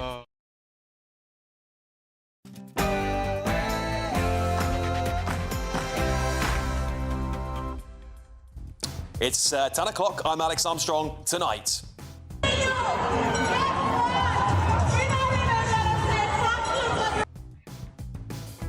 Yes, Nazi salutes, terrorist symbols, open chants of jihad and calls to globalise the Intifada. How is this all still legal, frankly? And what do these protesters actually want to achieve? And we change our plan, not changing the conversation. Change and reform are coming. Is Keir Starmer about to fight for his job yet again? I know I say it every week, but it's rumoured that multiple leadership challengers, including Wes Streeting and Andy Burnham, are reportedly ready to take him on as early as next week. And new concerns have emerged that migrants will be able to easily cheat English language tests as the government's dropping its in-person examinations in favour of online ones. And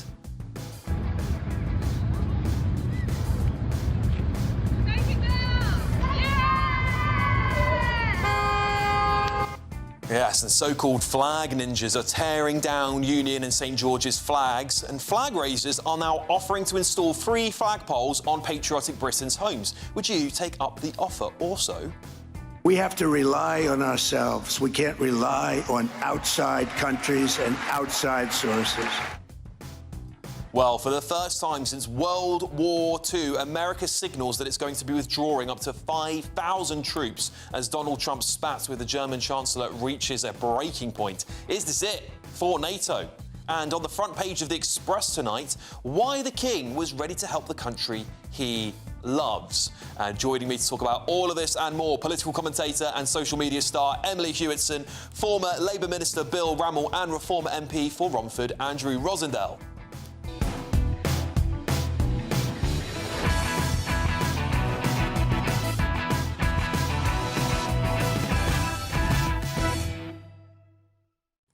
And if you've ever thought you've had a bad day at work on your first day in the job, have a look at this.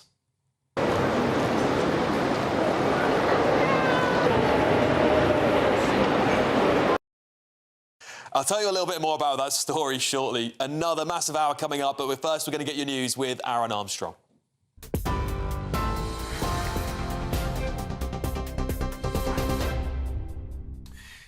Thanks, Alex. Good evening to you. Our headlines. Sir Keir Starmer has suggested some pro-Palestine marches could be stopped because of their impact on the UK's Jewish community. The Prime Minister says he wants tougher policing on the language used during protests amid concern about the cumulative effect of repeated protests and phrases like globalised intifada. His latest intervention comes amid repeated warnings from authorities of a deeply troubling rise in anti-Semitic incidents across the country in the wake of the double stabbing in Golders Green on Wednesday. The Prime Minister stopped short of agreeing with calls for a ban on all marches, but the Conservative leader Kemi Badenoch is in favour of such a move. They were given the benefit of the doubt, but it is quite clear that they are used as a cover for promoting violence and intimidation against Jews. Anyone saying globalise the intifada or chanting from the river to the sea knows exactly what they're doing. The US has warned Britain there will be long delays to missile deliveries as a result of the war in Iran. The Telegraph reports the Pentagon's told the UK and other allies, including Poland, Lithuania and Estonia, to expect long waits for several missile systems, including those used in Ukraine. Now, the US has been forced to use stockpiles from other regions to compensate for the huge amount that have been used in the Middle East. The situation could leave Britain more exposed, with the Prime Minister already under fire for a lack of investment in defence. 4 people have been taken to hospital with gunshot wounds after a drive-by shooting in South London. It happened on Cold Harbour Lane in Brixton in the early hours of this morning.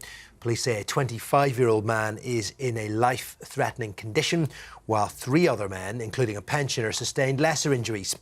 No arrests have been made, and officers continue to investigate the incident. The Prince of Wales pays up to £7 million in income tax every year, making him one of the country's top taxpayers. The figure's been revealed by The Times, which reports most of it's paid on his earnings of more than £20 million a year from the Duchy of Cornwall. That's £1 billion private estate of land bestowed on every heir to the throne since the 14th century. The figure puts Prince William in the top 0.002% of all taxpayers in the country. And the King has left Bermuda after a solo state visit to the British Overseas Territory. A small group of dignitaries, including Bermuda's Premier, David Burt, bid farewell to the King as he concluded his 3-day trip. Earlier, Charles officially launched the UK Space Agency's Project Nova.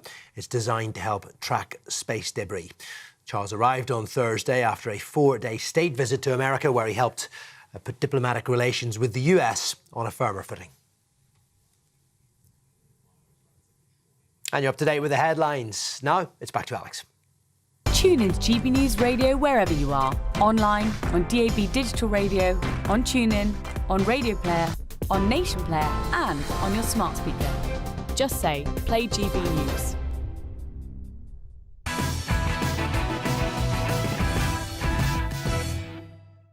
At what point does a protest become a cesspit for radicalisation? We'll find some Jews there. We want the Zionists, we want the blood. Weekend after weekend, for 3 years, we've seen disturbing scenes on our streets that have unveiled serious, deep-rooted hatred for Jews, and that clearly have given rise to the ongoing attacks on innocent Jewish people in our country. We've seen chants of jihad on our streets. Look at this ummah. This is an ummah of jihad. This is an ummah that believes in Allah. And Allah says as a solution, وَقَاتِلُوا فِي سَبِيلِ اللَّهِ الَّذِينَ يُقَاتِلُونَكُمْ. Fight in the way of Allah, those who fight you. Do we have armies? Yeah. Do we have soldiers? Yeah. Do we have tanks? Yeah. Do we have weapons? Yeah. Do we have an ummah that's over 1 billion? Yeah. We have everything.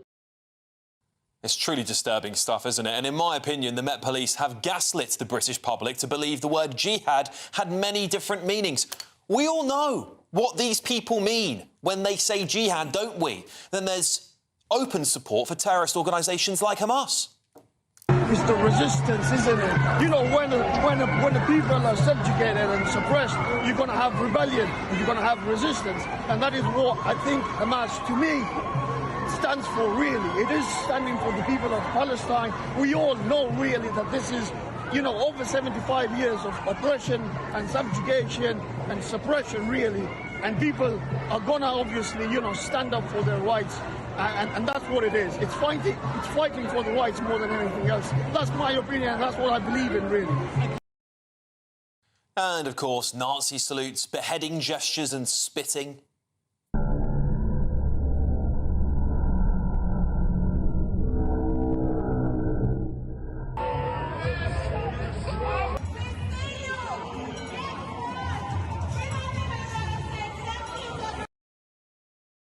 And then there's the calls to globalise the Intifada.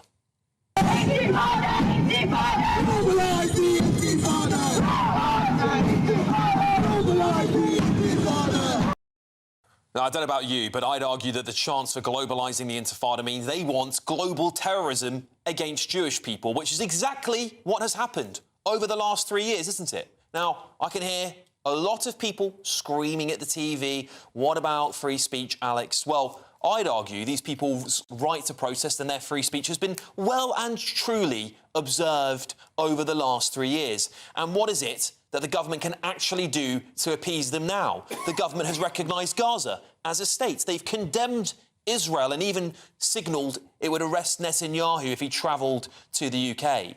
This isn't the same as the suffragettes who campaigned to change British law and win equal rights for women. They had a clear goal, clear objectives, clear inequality. So what is it these Palestine protesters actually want? Well, to globalise the Intifada. Well, they've seemingly achieved that too. 3 years of it. We're seeing massive amounts of attacks against Jewish people all over the world. Now, in my opinion, these protests have just become a hotbed for radicalisation, anti-Semitism and pure and open hatred for Jews. And that's why I say we have to ban these hate marches once and for all. It's gone on long enough. All right, you get the thoughts of my panel. Political commentator and social media star Emily Hewitson's here. Former Labour Minister Bill Ramell's joining me. And Reform MP for Romford, Andrew Rosendale, is in the room too. Andrew, I'll start with you. I am sick of it. I have been to so many of these protests. Viewers who watch this show regularly will have seen me at them. I have seen some disturbing things at them, at these protests. And frankly, I just don't know how much more the British public can take and what their objectives are. Well, this is an abuse of free speech. So we cherish the idea in this country that everyone is free to express their views and to demonstrate and to say things which the government may disagree with. But these guys are basically promoting hatred. Hatred against Jewish people, hatred against Britain, against our values. And frankly, we are all sick of this. We're sick of the cost. I mean, the police, the amount of police time and finances have to go into dealing with these marches week after week after week. This is an abuse of free speech. And I think that freedom in this country we cherish, but not when it's abused. And these people are abusing those opportunities. And I think that the time has come to say enough is enough. What do you think, Emily? Well, I am pro-free speech and I don't like banning things. However, I think most people that believe in free speech understand that there has to be a limit when there's clearly an incitement of violence. And I think these protests have gone on too long. I think in an ideal world, if the protests could go ahead and we had the resources and trust in the judicial system, that anyone inciting violence and hatred against Jews would be prosecuted, then I'd perhaps be more open to the idea of them continuing. But anyone that's been to central London when one of these protests has been going on understands it's such a hostile environment, and I'm not even Jewish. I mean, I remember one time I was leaving Parliament, Westminster tube station had closed down for one of these marches. I was speaking to one of the police officers asking what the nearest route to get home was, and I had people screaming at me that I was entitled for asking for an alternative safe route home. No, it's bonkers. Trust me, I know how you feel. I've been there as well. It's not a welcoming environment if you don't agree with those people, I'll tell you that for sure. Bill, the Prime Minister the other day has said that chants like globalise the Intifada are racist. I think just to paraphrase him slightly there. Have they let this go on for too long now? Well, look, some of the hateful comments that were shown there on these marches, I've got no sympathy for whatsoever, but I'm fundamentally against banning protest and free speech. There is a legitimate view in this country amongst many, many people that many of the actions of the Israeli government have been completely disproportionate, and people want to be able to protest against that. And also, if you don't allow people to protest, you'll just drive it underground. Fair point. And my view is that unless you are committing acts of violence or advocating violence, you should be able to protest. However, with caveats. One, there's a real responsibility on the organisers of protests to police the marches. And if you've got people advocating violence, you need to pull them out. If they're carrying Nazi symbols, you need to root them out. But also, the police need to be more consistent. Now, there have been scores of arrests of people on these demonstrations because the things they've said or the placards they've been carrying commit to violence, but I think it needs to be done more consistently. And I agree with the Prime Minister, globalise the Intifada. Unacceptable. But why is he coming to that conclusion now? This has been going on for years, a lot of it under his premiership. No. I've heard him say that before, that it's unacceptable. But why do we allow it to... If it's racist, why do we allow it to continue? Well, I don't think we should, but we need to be careful and we need consistency. You played the clip from Kemi Badenoch where she said it's unacceptable to say from the river to the sea, Palestine will be free. Now, I happen to disagree with that slogan, but it's not advocating violence. Do you not think so? I think it is. I think it's saying to eradicate the Jews from the River of Jordan. No, it's arguing for a Palestinian state, which is a legitimate point of view. But I don't think that's a legitimate point of view. I think we need consensus and clarity on what is advocating violence and what is not. But don't we also need consensus and clarity as to what these people want? They are shutting down London. They're shutting down major capital cities. They are, in many cases, very intimidating people.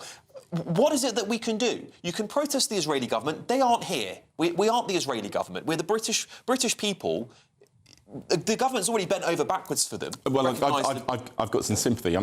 For that view. I think some people who take part in these protests think the British government has it within its gift to deliver a Middle East peace solution, that it's been in existence for or not been there for decades, and it's unrealistic and it's naive. But people do have a right to protest, and I think we will rue the day where we fundamentally stop that right. I don't want people to lose their right to protest, but I do think they've got to be limitations, and this has been going on for so long. It will never, ever end. It will never, ever end. Andrew? But why should they be allowed to protest in central London and disrupt everybody else's lives? If they want to protest, they can perhaps go to Hyde Park. Let them have a protest there. Let them have one protest, but after that, put them somewhere else where they can scream as much as they like, but they don't disturb everybody else. And as far as the hatred these people are promoting, this is unacceptable. This is unacceptable in British society. It's an abuse of freedom, and unless you tackle it, and we haven't tackled it, we've basically appeased it yet again, these people are going to carry on and carry on and carry on, and Jewish people don't feel safe in their own capital any longer. And frankly, it's because of the weakness of this government, and it's because of, I think, the Mayor of London, who is basically sympathetic to these people. And frankly, enough is enough. We've all had enough of this, Andrew, and it needs to stop. Enough is enough. You know, demonstrations are disruptive, but that's intrinsic to a free society where people have a right to protest. But you don't have the same demonstrations week after week after week. I'll tell you what, have one. One is enough. We need to think through how enforceable some of these bans are. Take the prescription of Palestine Action, which I personally supported, but we've now got so many people proclaiming to support Palestine Action, it's virtually impossible for the police to police that. Think this through. What, you're talking about the right to people to protest, but what about the right of Londoners to carry on their normal lives and the right of Jewish people to feel safe? Absolutely, Jewish people should feel safe. But by allowing these protests week in, week out, and it is a weekly recurrence for 3 years now, you are then curtailing the freedom of Jewish people to feel safe in their capital city. Sorry, let's not exaggerate. It's not a weekly occurrence. You know, there's been several months between the demonstrations. But I can guarantee you, somewhere in the country this weekend there is a Palestine protest bill, and that's the problem, isn't it? Well, yes, no, fair enough. Look, let's just play the clip of Kemi Badenoch, shall we? They were given the benefit of the doubt, but it is quite clear that they are used as a cover for promoting violence and intimidation against Jews. Anyone saying globalize the Intifada or chanting from the river to the sea knows exactly what they're doing. They are trying to let people know that there is support for harming Jews. We need to make sure that that is stopped completely. Otherwise, we're going to continue seeing horrific events like we saw in Golders Green this week, or like we saw in Manchester in Heaton Park Synagogue last year. Yeah, used as a cover, Andrew. Do you think they're being used as a cover? I think they are, yes. And I think that extremists in this country are hiding behind these kind of demonstrations in order to promote their agenda of hatred. And I see it all over the place. We see it in different parts of the country. We see it in schools. We see it on protests. Frankly, it's not the British way of doing things. Yeah. It really isn't. And Kemi's got a good point there. I actually think that freedom of speech is something we should cherish. The right to demonstrate is something we should always support. But this has gone way beyond what is acceptable. I think it's important to note that most people that go onto these protests, I accept, do not have extremist views, but it is a breeding ground for extremism. Take the example, the other week when there was a vigil for the 2 victims of the Golders Green attack. People from the pro-Palestine side thought it was an appropriate time to also stage a mini protest there. Yeah. Which is outrageous. We saw that on the day of the October 7th attacks. There was already someone planning a Palestinian march the next day. And and this is the thing I worry about, Bill, is that I want people to have the right to freedom to protest, but after 3 years of protesting for the same thing over and over again, the British government's already given in to appease these people with recognising Gaza as a state, basically saying they'll arrest Netanyahu. It was the right thing to do to recognise, and it was a Palestinian state. OK, fine. Whatever you want to call it, I think it's appeasement. You may disagree. What more can the British government do that would stop these people from going out to protest? Well, I think that's a really interesting question, and because we know you can't answer it because they will continue to protest. Absolutely, and I think there is a degree of naivety amongst the protesters that think that a dispute that's been going on for 100 years, that the British government has it within its ability to resolve this problem magically. It's not, but people have legitimate concerns about the Middle East. They have legitimate concerns about the actions of the Israeli government.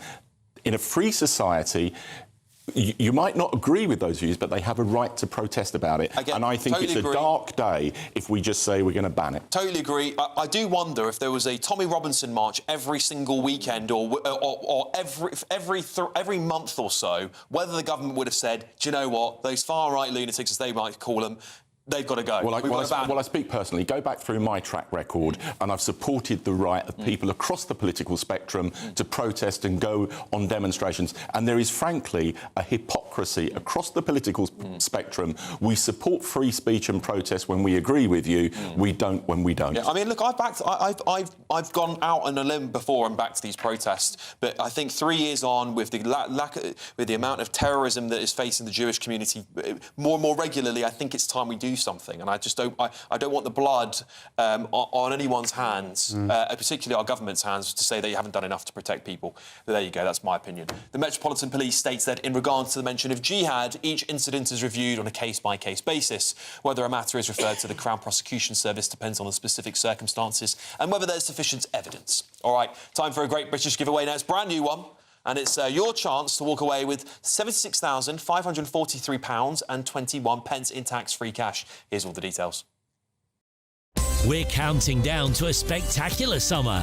It's your chance to win £76,543.21 in totally tax-free cash. A lump sum that you could have in time to splash out with this summer. Imagine all the things you could do with that cash. Give the garden a glow up, max out on a new motor, or just make sure the coming year is your year. And because it's tax-free, you get to keep every single penny for a chance to win win £76,543.21 in tax-free cash. Text cash to 63225. One entry costs £2.50 plus one standard network rate message. Or text bonus to 63225. 5 entries cost £5 plus one standard network rate message. Go to gbnews.com/win. Entries start at £2.50. Call 0903 686 3232. Calls cost £2.50 plus your network access charge. Or post your name and number to GB21 PO Box 8690 Derby DE1 9TT. UK only. Entrance must be 18 or over. Lines close at 4 p.m. on the 26th of June. This is a network giveaway. Entries will be pulled. Please check the closing time if listening or watching on demand. Good luck. All right, coming up, tomorrow's front pages are coming in hot off the press. Some juicy stuff in there. But next... We change our plan, not changing the conversation. Change and reform are coming. Well, he's promised a lot of change, but is it him? Is it the job of Prime Minister that's about to change again because Labour is supposedly on the edge? Are we about to see a leadership battle explode? And there's some interesting news this evening that might confirm it. That's coming up next.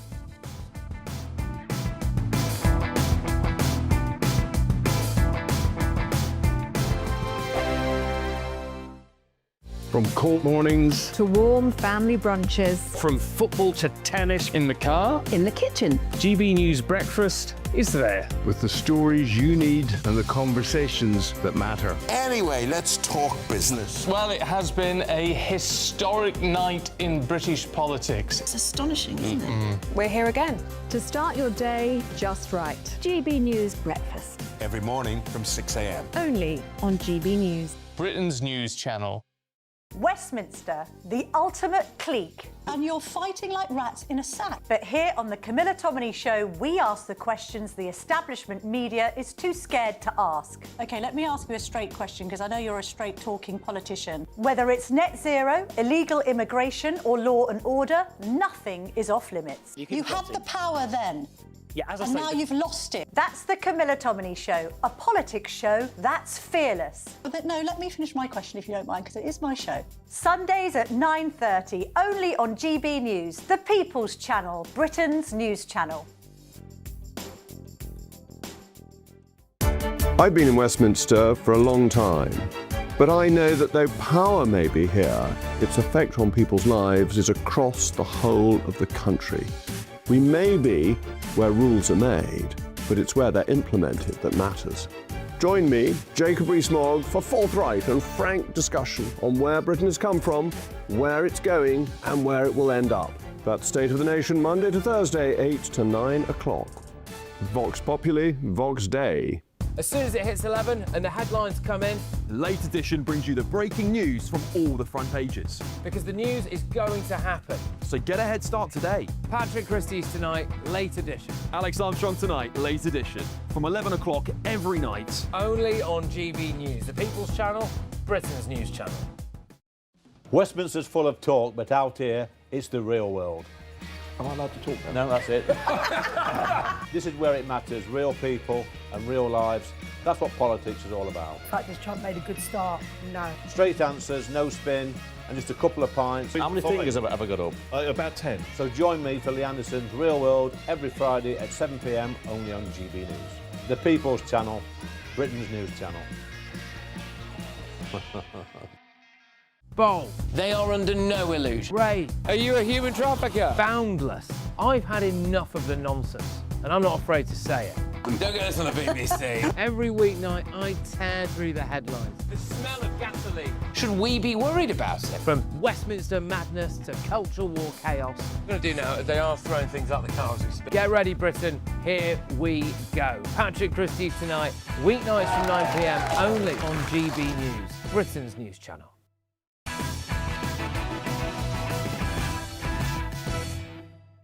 Well, allies of Keir Starmer on Labour's ruling body are no longer blocking Andy Burnham from returning to Parliament. Well, sources told the Sunday Telegraph that, quotes, the mood has changed, removing a key obstacle to a leadership bid. Well, it's also reported that Wes Streeting is weighing his own move, as it's understood the Health Secretary has enough support of Labour MPs to launch a leadership challenge within days. So, Could this be the moment Labour's internal battle well and truly begins? Now, no mention of anything happening next week. I know it's a very important event, but we're not allowed to talk about it. But I'm now joined by political commentator Matthew Hulbert. Matthew, always a pleasure to have you on the show. There's lots of speculation today, lots of leadership contestants supposedly heating up here. A few weeks ago, we saw Andy Burnham allegedly having what seemed to be like a little bit of a meeting, a bit of a conspiracy meeting, perhaps, so dubbing it, with Angela Rayner. What do you make of it all, Matthew?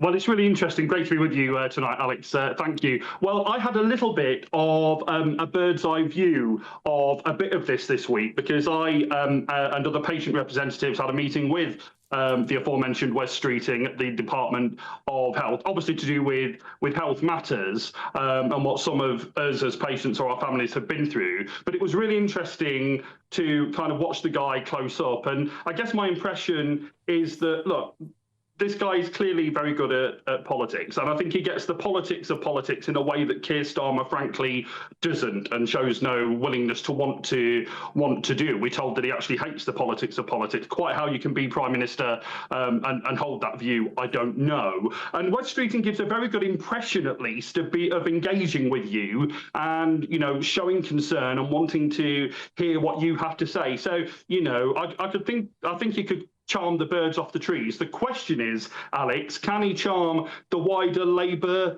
leadership? And I think that's a big question. It's a very, very big question. Matthew, thank you so much for joining me this evening to give your view on that. What seems to be looming leadership contest coming up. That's Matthew Hulbert, political commentator. Thanks for joining me. Good to see you, my friend. Bill, parties pulling itself apart, aren't they? This is where the Tories were just a few years ago. It's very reminiscent. We're seeing the knives are sharpening. Of course, I know there's big things happening in the next week or so. We can't talk about what they might be, of course. But lots of conversation. Is Andy Burnham going to be the man? Well, I don't think the time to change a Prime Minister is in the midst of an international crisis. And, look back to the Tories and constantly changing your leader doesn't help you. But I think Keir has got serious problems. In a real sense, he lacks politics for a party leader. He doesn't impose his will and vision on the government, and he's bluntly a poor communicator. Now, he either needs to improve over the next 6 months, and if not, I think there may well be a change of leader. In terms of the stuff about Andy Burnham, I think that's self-serving on Andy's behalf. I'm not clear that there's a clear route for him back to Parliament. Angela... Do you think the NEC's changed at the National Executive Committee, the ones that blocked him before? Do you think their mood has changed around that? Yeah, I'm not convinced of that. It might be, but look, bluntly, at the moment, there's not many parts of the country where Labour would win a by-election. I don't think that's easy for Andy. Angela Rayner still got the HMRC issue over her. Yeah. If there is a change, my preference is Wes Streeting. Not Ed Miliband? No. Not Red Ed? You know my view of it. Wes is a reformer. He's delivering, and he's streets ahead of anyone else in the Labour Party in terms of communication skills. Yep. However, there's one other issue here, and it's one where both the Tory party and the Labour Party have got it fundamentally wrong, and that's allowing party members to choose their leader. They are not in touch with the electorate in the way that members of Parliament are, and I think particularly when you're a sitting government, to allow party members rather than MPs to choose the next Prime Minister, I think that's a concern. Very interesting. Andrew, I guess I put you in the most difficult position possible. Who would you prefer to see as Prime Minister? Keir Starmer or, let's say, Wes Streeting? Nigel Farage. Wes Streeting is a reformer, we're told from Bill a second ago. We need a real reformer, and that is a reform government and Nigel Farage. Frankly, they can have as many leadership elections as they like in the Labour Party. What's really needed is a general election. The British people have had it with this government. It's the worst government I can ever remember. We need a change of government. Change of Prime Minister is just moving the deck chairs around on the Titanic. Labour sunk. They're never going to win another election. I don't think they're going to come anywhere close to winning the next election. And I think the British people now want to see a change.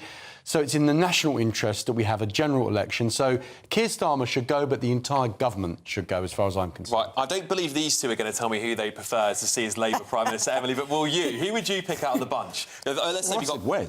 OK, well, yeah, OK. Bill's admitted he likes Wes. Who would you pick? Rayner, Wes, Ed Miliband, Andy Burnham? This is the problem. There isn't a clear front-runner that I would like. Yeah. If I was absolutely forced, I probably would go Wes. I can't believe I'm saying that. I do not want Wes Streeting. Do not clip this. I do not want him as PM. Clip but it. if I had to pick, Andrew, as much as I agree that I would love a general election right now and I would love to overthrow this wretched Labour government, it's not realistic that every time there's a change in the polls that we just call a general election, because then we'd be having one every 2 years, and that is a bit of a problem. The other thing I would like to say is, if we do take ourselves back to 2024, I just remember the absolute roar from certain broadcasters that the grown-ups were back in charge, and it was going to be the change. And I think this just proves that it's a lot easier to be in opposition than it is in power.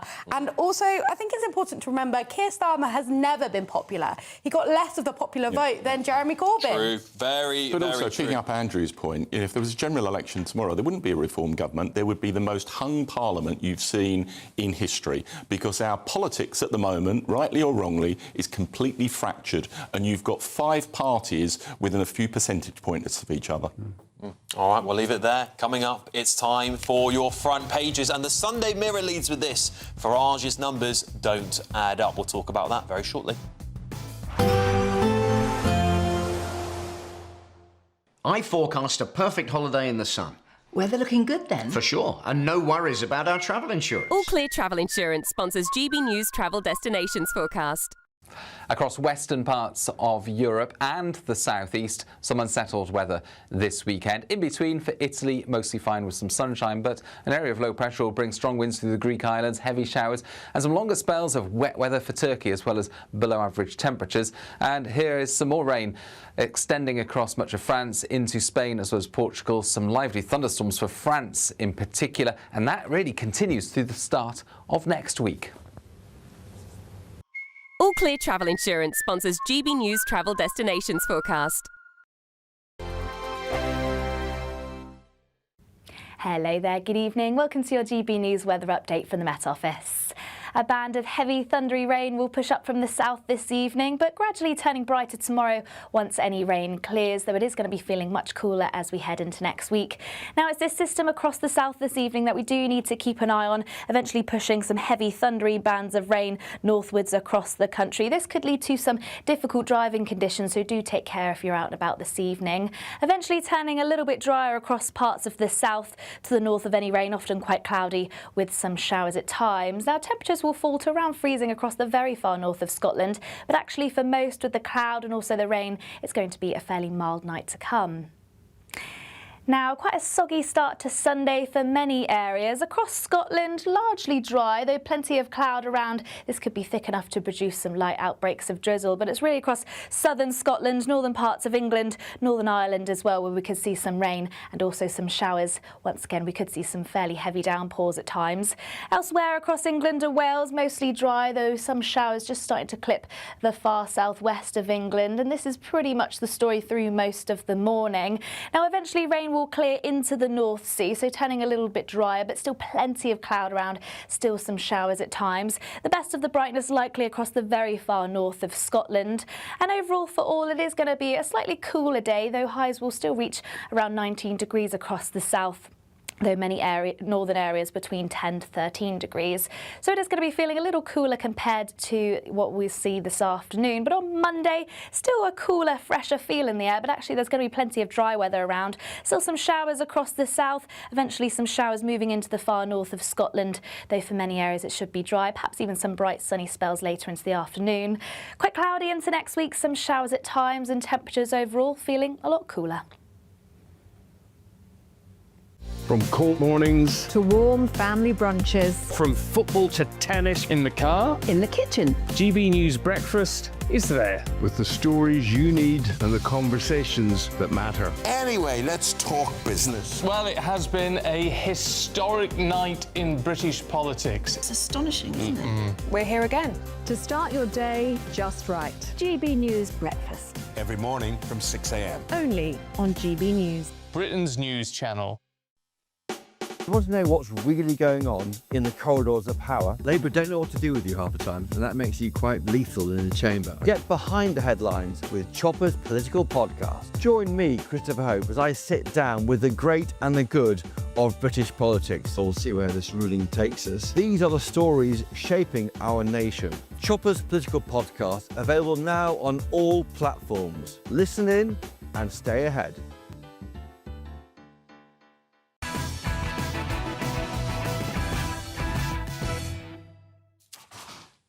Boy, oh boy, have I got front pages for you tonight. Let's start with the Sunday Express, shall we?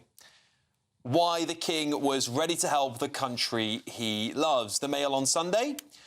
Violent BBC presenter broke wrist of female colleague. The Sunday Telegraph.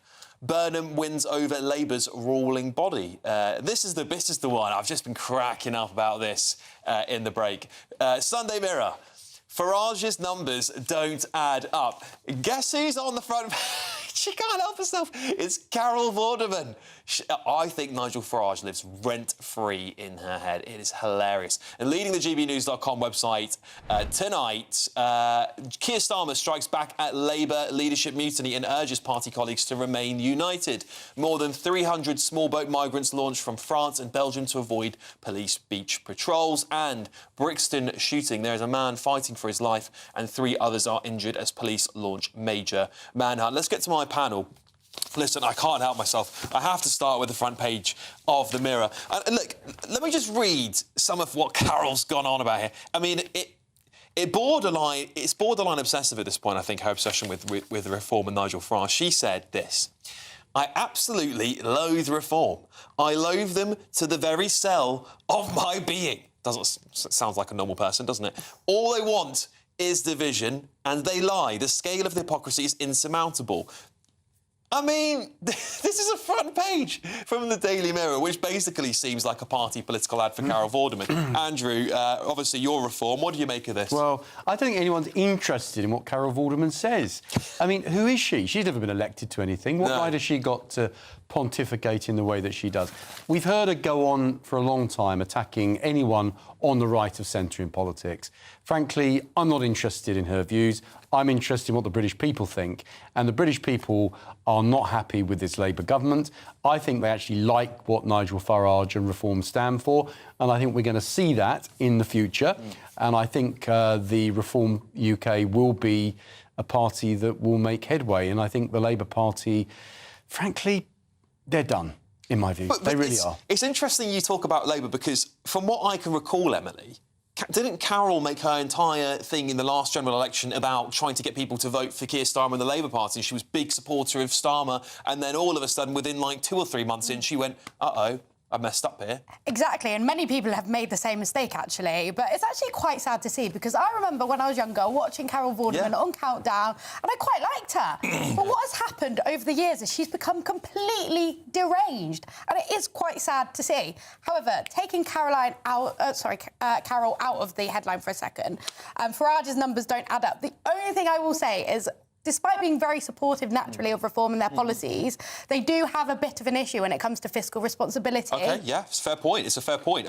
She's saying here, and I'll put this straight to you, Bill, their promises are a load of rubbish. What do you make of that? Well, I think she's right. But firstly, with regard to Carol Vorderman, she's been on a long political journey. She used to be a Tory. Yeah. She was then Labour.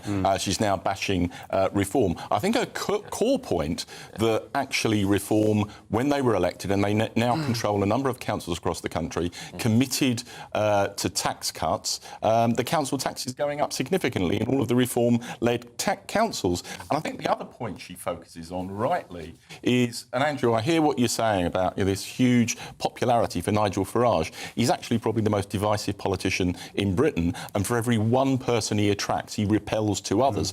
And there is clear evidence, going back over by-elections in the past, of significant tactical voting beginning to take place, of people who want to stop Farage. Look, I mean, I'll let Andrew respond to this, but I will just say Keir Starmer is the most unpopular Prime Minister on the record. So how can you say Nigel Farage turns off more people? Every poll suggests that actually, I think there was one yesterday came out, he's far more popular than Keir Starmer. Kenny's the most popular. Yeah, I think Kemi that might be right. Badenoch is the most. Andrew, I'll let you respond to you. So look, the politicians that actually get things done and make real change are always divisive to begin with.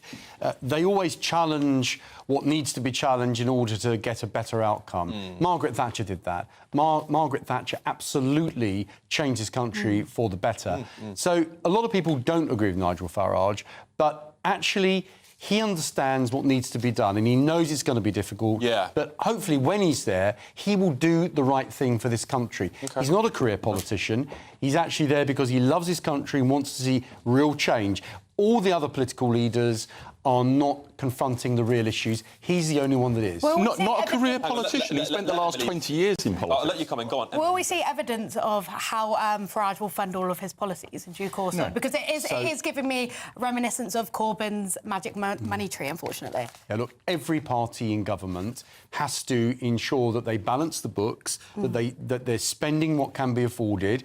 We know we're overspending. We know we're in colossal debt with high taxes. Look at the welfare budget at the moment. It's now overtaken what we pay in income tax. All of this is unsustainable. So the size of the state has to be reduced. It's grown out of control. Under the Conservatives, it grew out of control. So Nigel Farage knows, and Reform UK know, we have a huge task ahead of us, but we're up for the challenge. But you're not being straight with people. You're promising massive public spending and significant tax cuts. And Andrew, you know, it just doesn't add up. And that's why a few months ago, Reform actually ripped up all their spending proposals because it lacked credibility. I think and until you come forward with a programme that is credible and is costed, I don't think ultimately people will support you. Robert Jenrick is doing a huge amount of work in making sure that... Oh, that reassures me, because his record in the last Tory government was brilliant, wasn't it? Wait and see.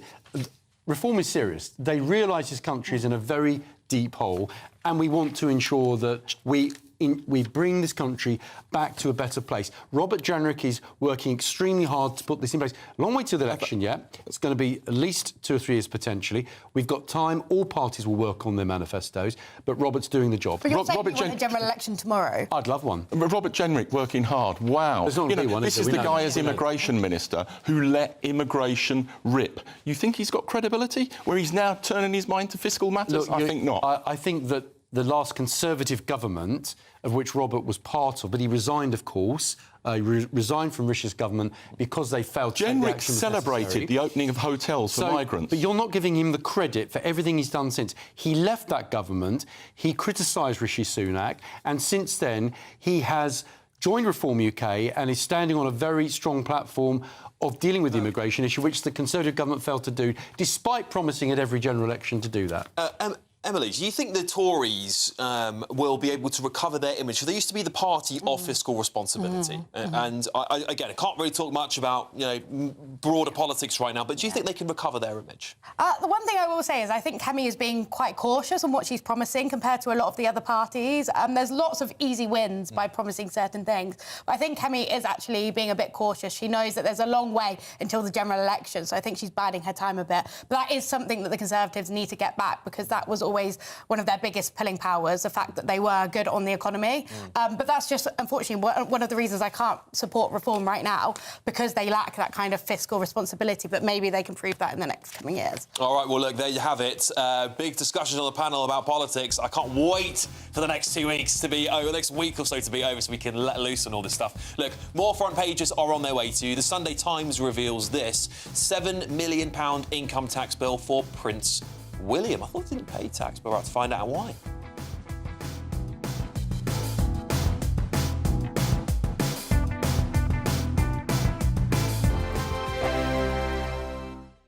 As soon as it hits 11 and the headlines come in, Late Edition brings you the breaking news from all the front pages. Because the news is going to happen. So get a head start today. Patrick Christie's tonight, Late Edition. Alex Armstrong tonight, Late Edition. From 11 o'clock every night. Only on GB News, the People's Channel, Britain's news channel.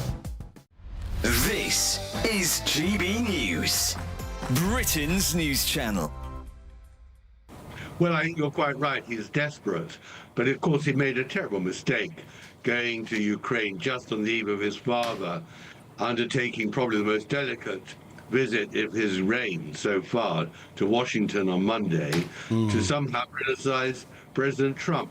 He really is a fool, Prince Harry. That was the the worst moment to choose to criticise America. But as you rightly say, he is desperate. In Australia the other day, he lamented that he was a member of the royal family. Now he wants to be a member of the working royals. Well, of course he isn't. But he's very, very keen to join the band again because he's got nothing to do. He has got no role.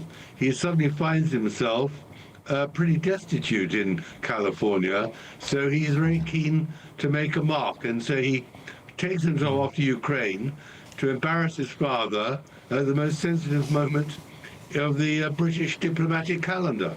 And Tom, obviously he's gone on a few trips as a private person to Ukraine most recently, but also to Nigeria, Colombia, Australia, as we mentioned.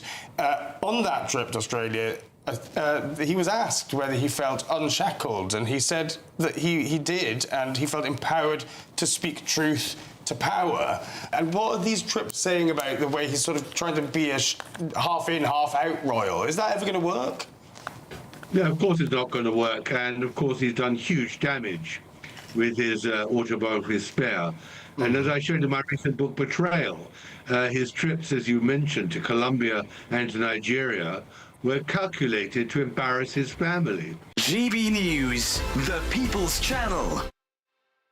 Britain deserves a newsroom that puts the facts and your voice first. Well, and that's what you get on GB News. Lively debates, lively conversation. And we're not afraid to hold power to account. And each other. So join me, Andrew Pierce. And me, Miriam Gates, for Britain's Newsroom, weekdays from 9:30 on GB News. Join me, Nana Akwe, for an informative, interactive news programme with a difference. It's fun. No, he didn't say that, though. I'm so surprised. I think there's an element of truth to that. Join me from 3 p.m. every weekend, only on GB News, Britain's news channel.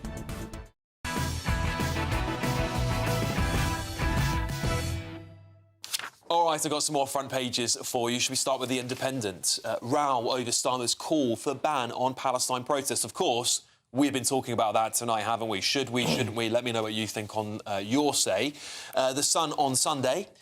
Britain's Got Talent star in Video Storm. And the Sunday Times revealed £7 million income tax bill for Prince William. Should we talk about this? Because I think this is probably one of the more interesting stories on the front page of the newspapers today. Andrew, what do you make of this here? Prince William is now one of Britain's top taxpayers, largely due to his Duchy of Cornwall earnings. He's resisted for a really long time to publish his tax bill. There's lots of conversation since the Andrew Mountbatten-Windsor scandals that we should have more transparency on the royal family. What do you think we should do here? I mean, I think they're an incredible asset. Let me just say that. I think they're an incredible asset. I think King Charles, should I say, has just proven that. But do you think we need more transparency? I think that the royal family do a magnificent job for this country, and those who constantly talk about transparency of their finances and paying income tax, the real agenda is to drag the monarchy down, in my view. I think that through the Duchy of Cornwall, if Prince William is paying the tax that the Sunday Times are talking about, surely that's a good thing if he's contributing to our country in that way.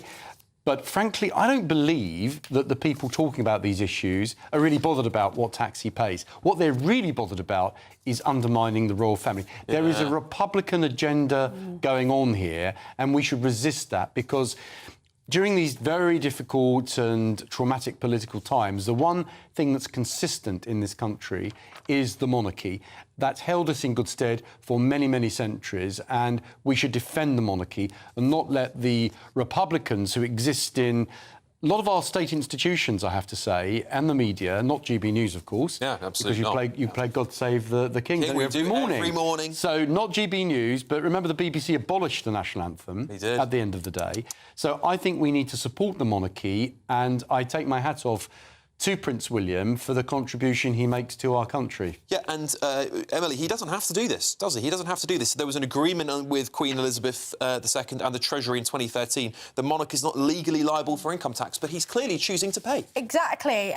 Quite right. And I think it's quite funny, all the people calling for this, would they like their, tax contributions public? Probably not. But the fact that Prince William has paid this tax and also made it public is a great story. I think Prince William really is a beacon of hope for this country. I think he is a great man. He's very loyal to this country, and I will defend him to my death. And it's just great to have another argument when people are trying to criticise the monarchy. What do they contribute to this country? I have many great points, but look, a 7 million contribution in income tax is yet another one. It's pretty big, Bill, isn't it? And I think people would be quite surprised, actually, to find that he is one of the, like, 0.00% taxpayers in Britain.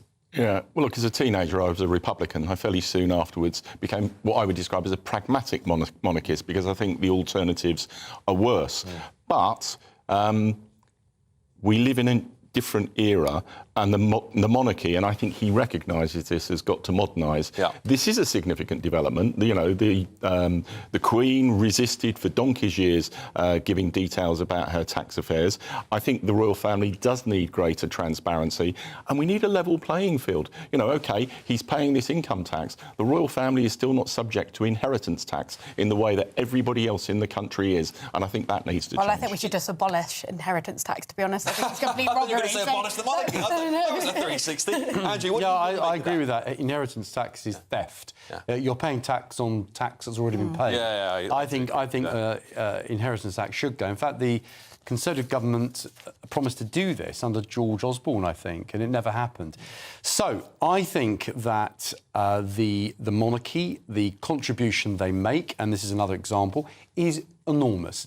Other countries around the world, they look at us in envy that we have a head of state and a royal family that represent the country so well. So, as I said earlier, I think that the Republican agenda in this country has grown stronger, I'm afraid, since the passing of Her late Majesty, and we have to resist it because it's our greatest asset. I mean, I talked about being a pragmatic monarchist. Andrew, there's a lot of tosh talked about other countries looking to us and the money that the royal family generates. Go to France and millions of people visit the Élysée Palace, go round the other accoutrements of the French state that pulls in as much income as we do.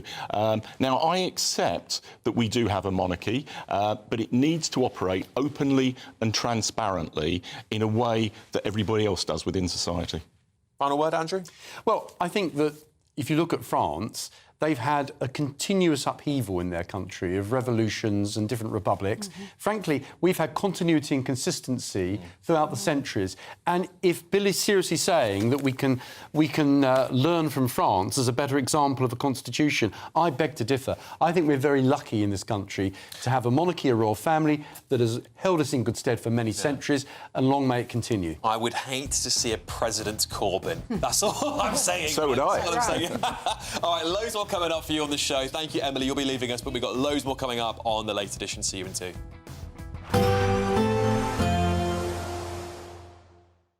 Expect warm spells with the odd rude interruption.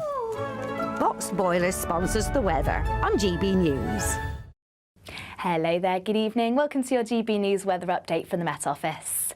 A band of heavy thundery rain will push up from the south this evening, but gradually turning brighter tomorrow once any rain clears, though it is going to be feeling much cooler as we head into next week. Now, it's this system across the south this evening that we do need to keep an eye on, eventually pushing some heavy thundery bands of rain northwards across the country. This could lead to some difficult driving conditions, so do take care if you're out and about this evening. Eventually turning a little bit drier across parts of the south to the north of any rain, often quite cloudy with some showers at times. Now, temperatures will fall to around freezing across the very far north of Scotland, but actually for most with the cloud and also the rain, it's going to be a fairly mild night to come. Now, quite a soggy start to Sunday for many areas. Across Scotland, largely dry, though plenty of cloud around. This could be thick enough to produce some light outbreaks of drizzle, but it's really across southern Scotland, northern parts of England, Northern Ireland as well, where we could see some rain and also some showers. Once again, we could see some fairly heavy downpours at times. Elsewhere across England and Wales, mostly dry, though some showers just starting to clip the far southwest of England, and this is pretty much the story through most of the morning. Now, eventually rain will clear into the North Sea, so turning a little bit drier, but still plenty of cloud around, still some showers at times. The best of the brightness likely across the very far north of Scotland. And overall for all, it is going to be a slightly cooler day, though highs will still reach around 19 degrees across the south. though many northern areas between 10 to 13 degrees. So it is going to be feeling a little cooler compared to what we see this afternoon. But on Monday, still a cooler, fresher feel in the air, but actually there's going to be plenty of dry weather around. Still some showers across the south, eventually some showers moving into the far north of Scotland, though for many areas it should be dry, perhaps even some bright sunny spells later into the afternoon. Quite cloudy into next week, some showers at times, and temperatures overall feeling a lot cooler. Expect warm spells with the odd rude interruption. Box Boilers sponsors the weather on GB News. Carol Vorderman, remember her? Well, she's having yet another Farage derangement syndrome episode. This time it's on the front page of the Daily Mirror. It really is something to behold. We will be talking about that shortly. The Sunday Telegraph. Apparently Andy Burnham has won over the committee that stopped him from running as an MP. Is he as the King of the North about to storm Westminster? And Prince William is paying £7 million in income tax. Do we need to make the monarchy more transparent, or should we leave them as they are? That's up next. We're counting down to a spectacular summer. It's your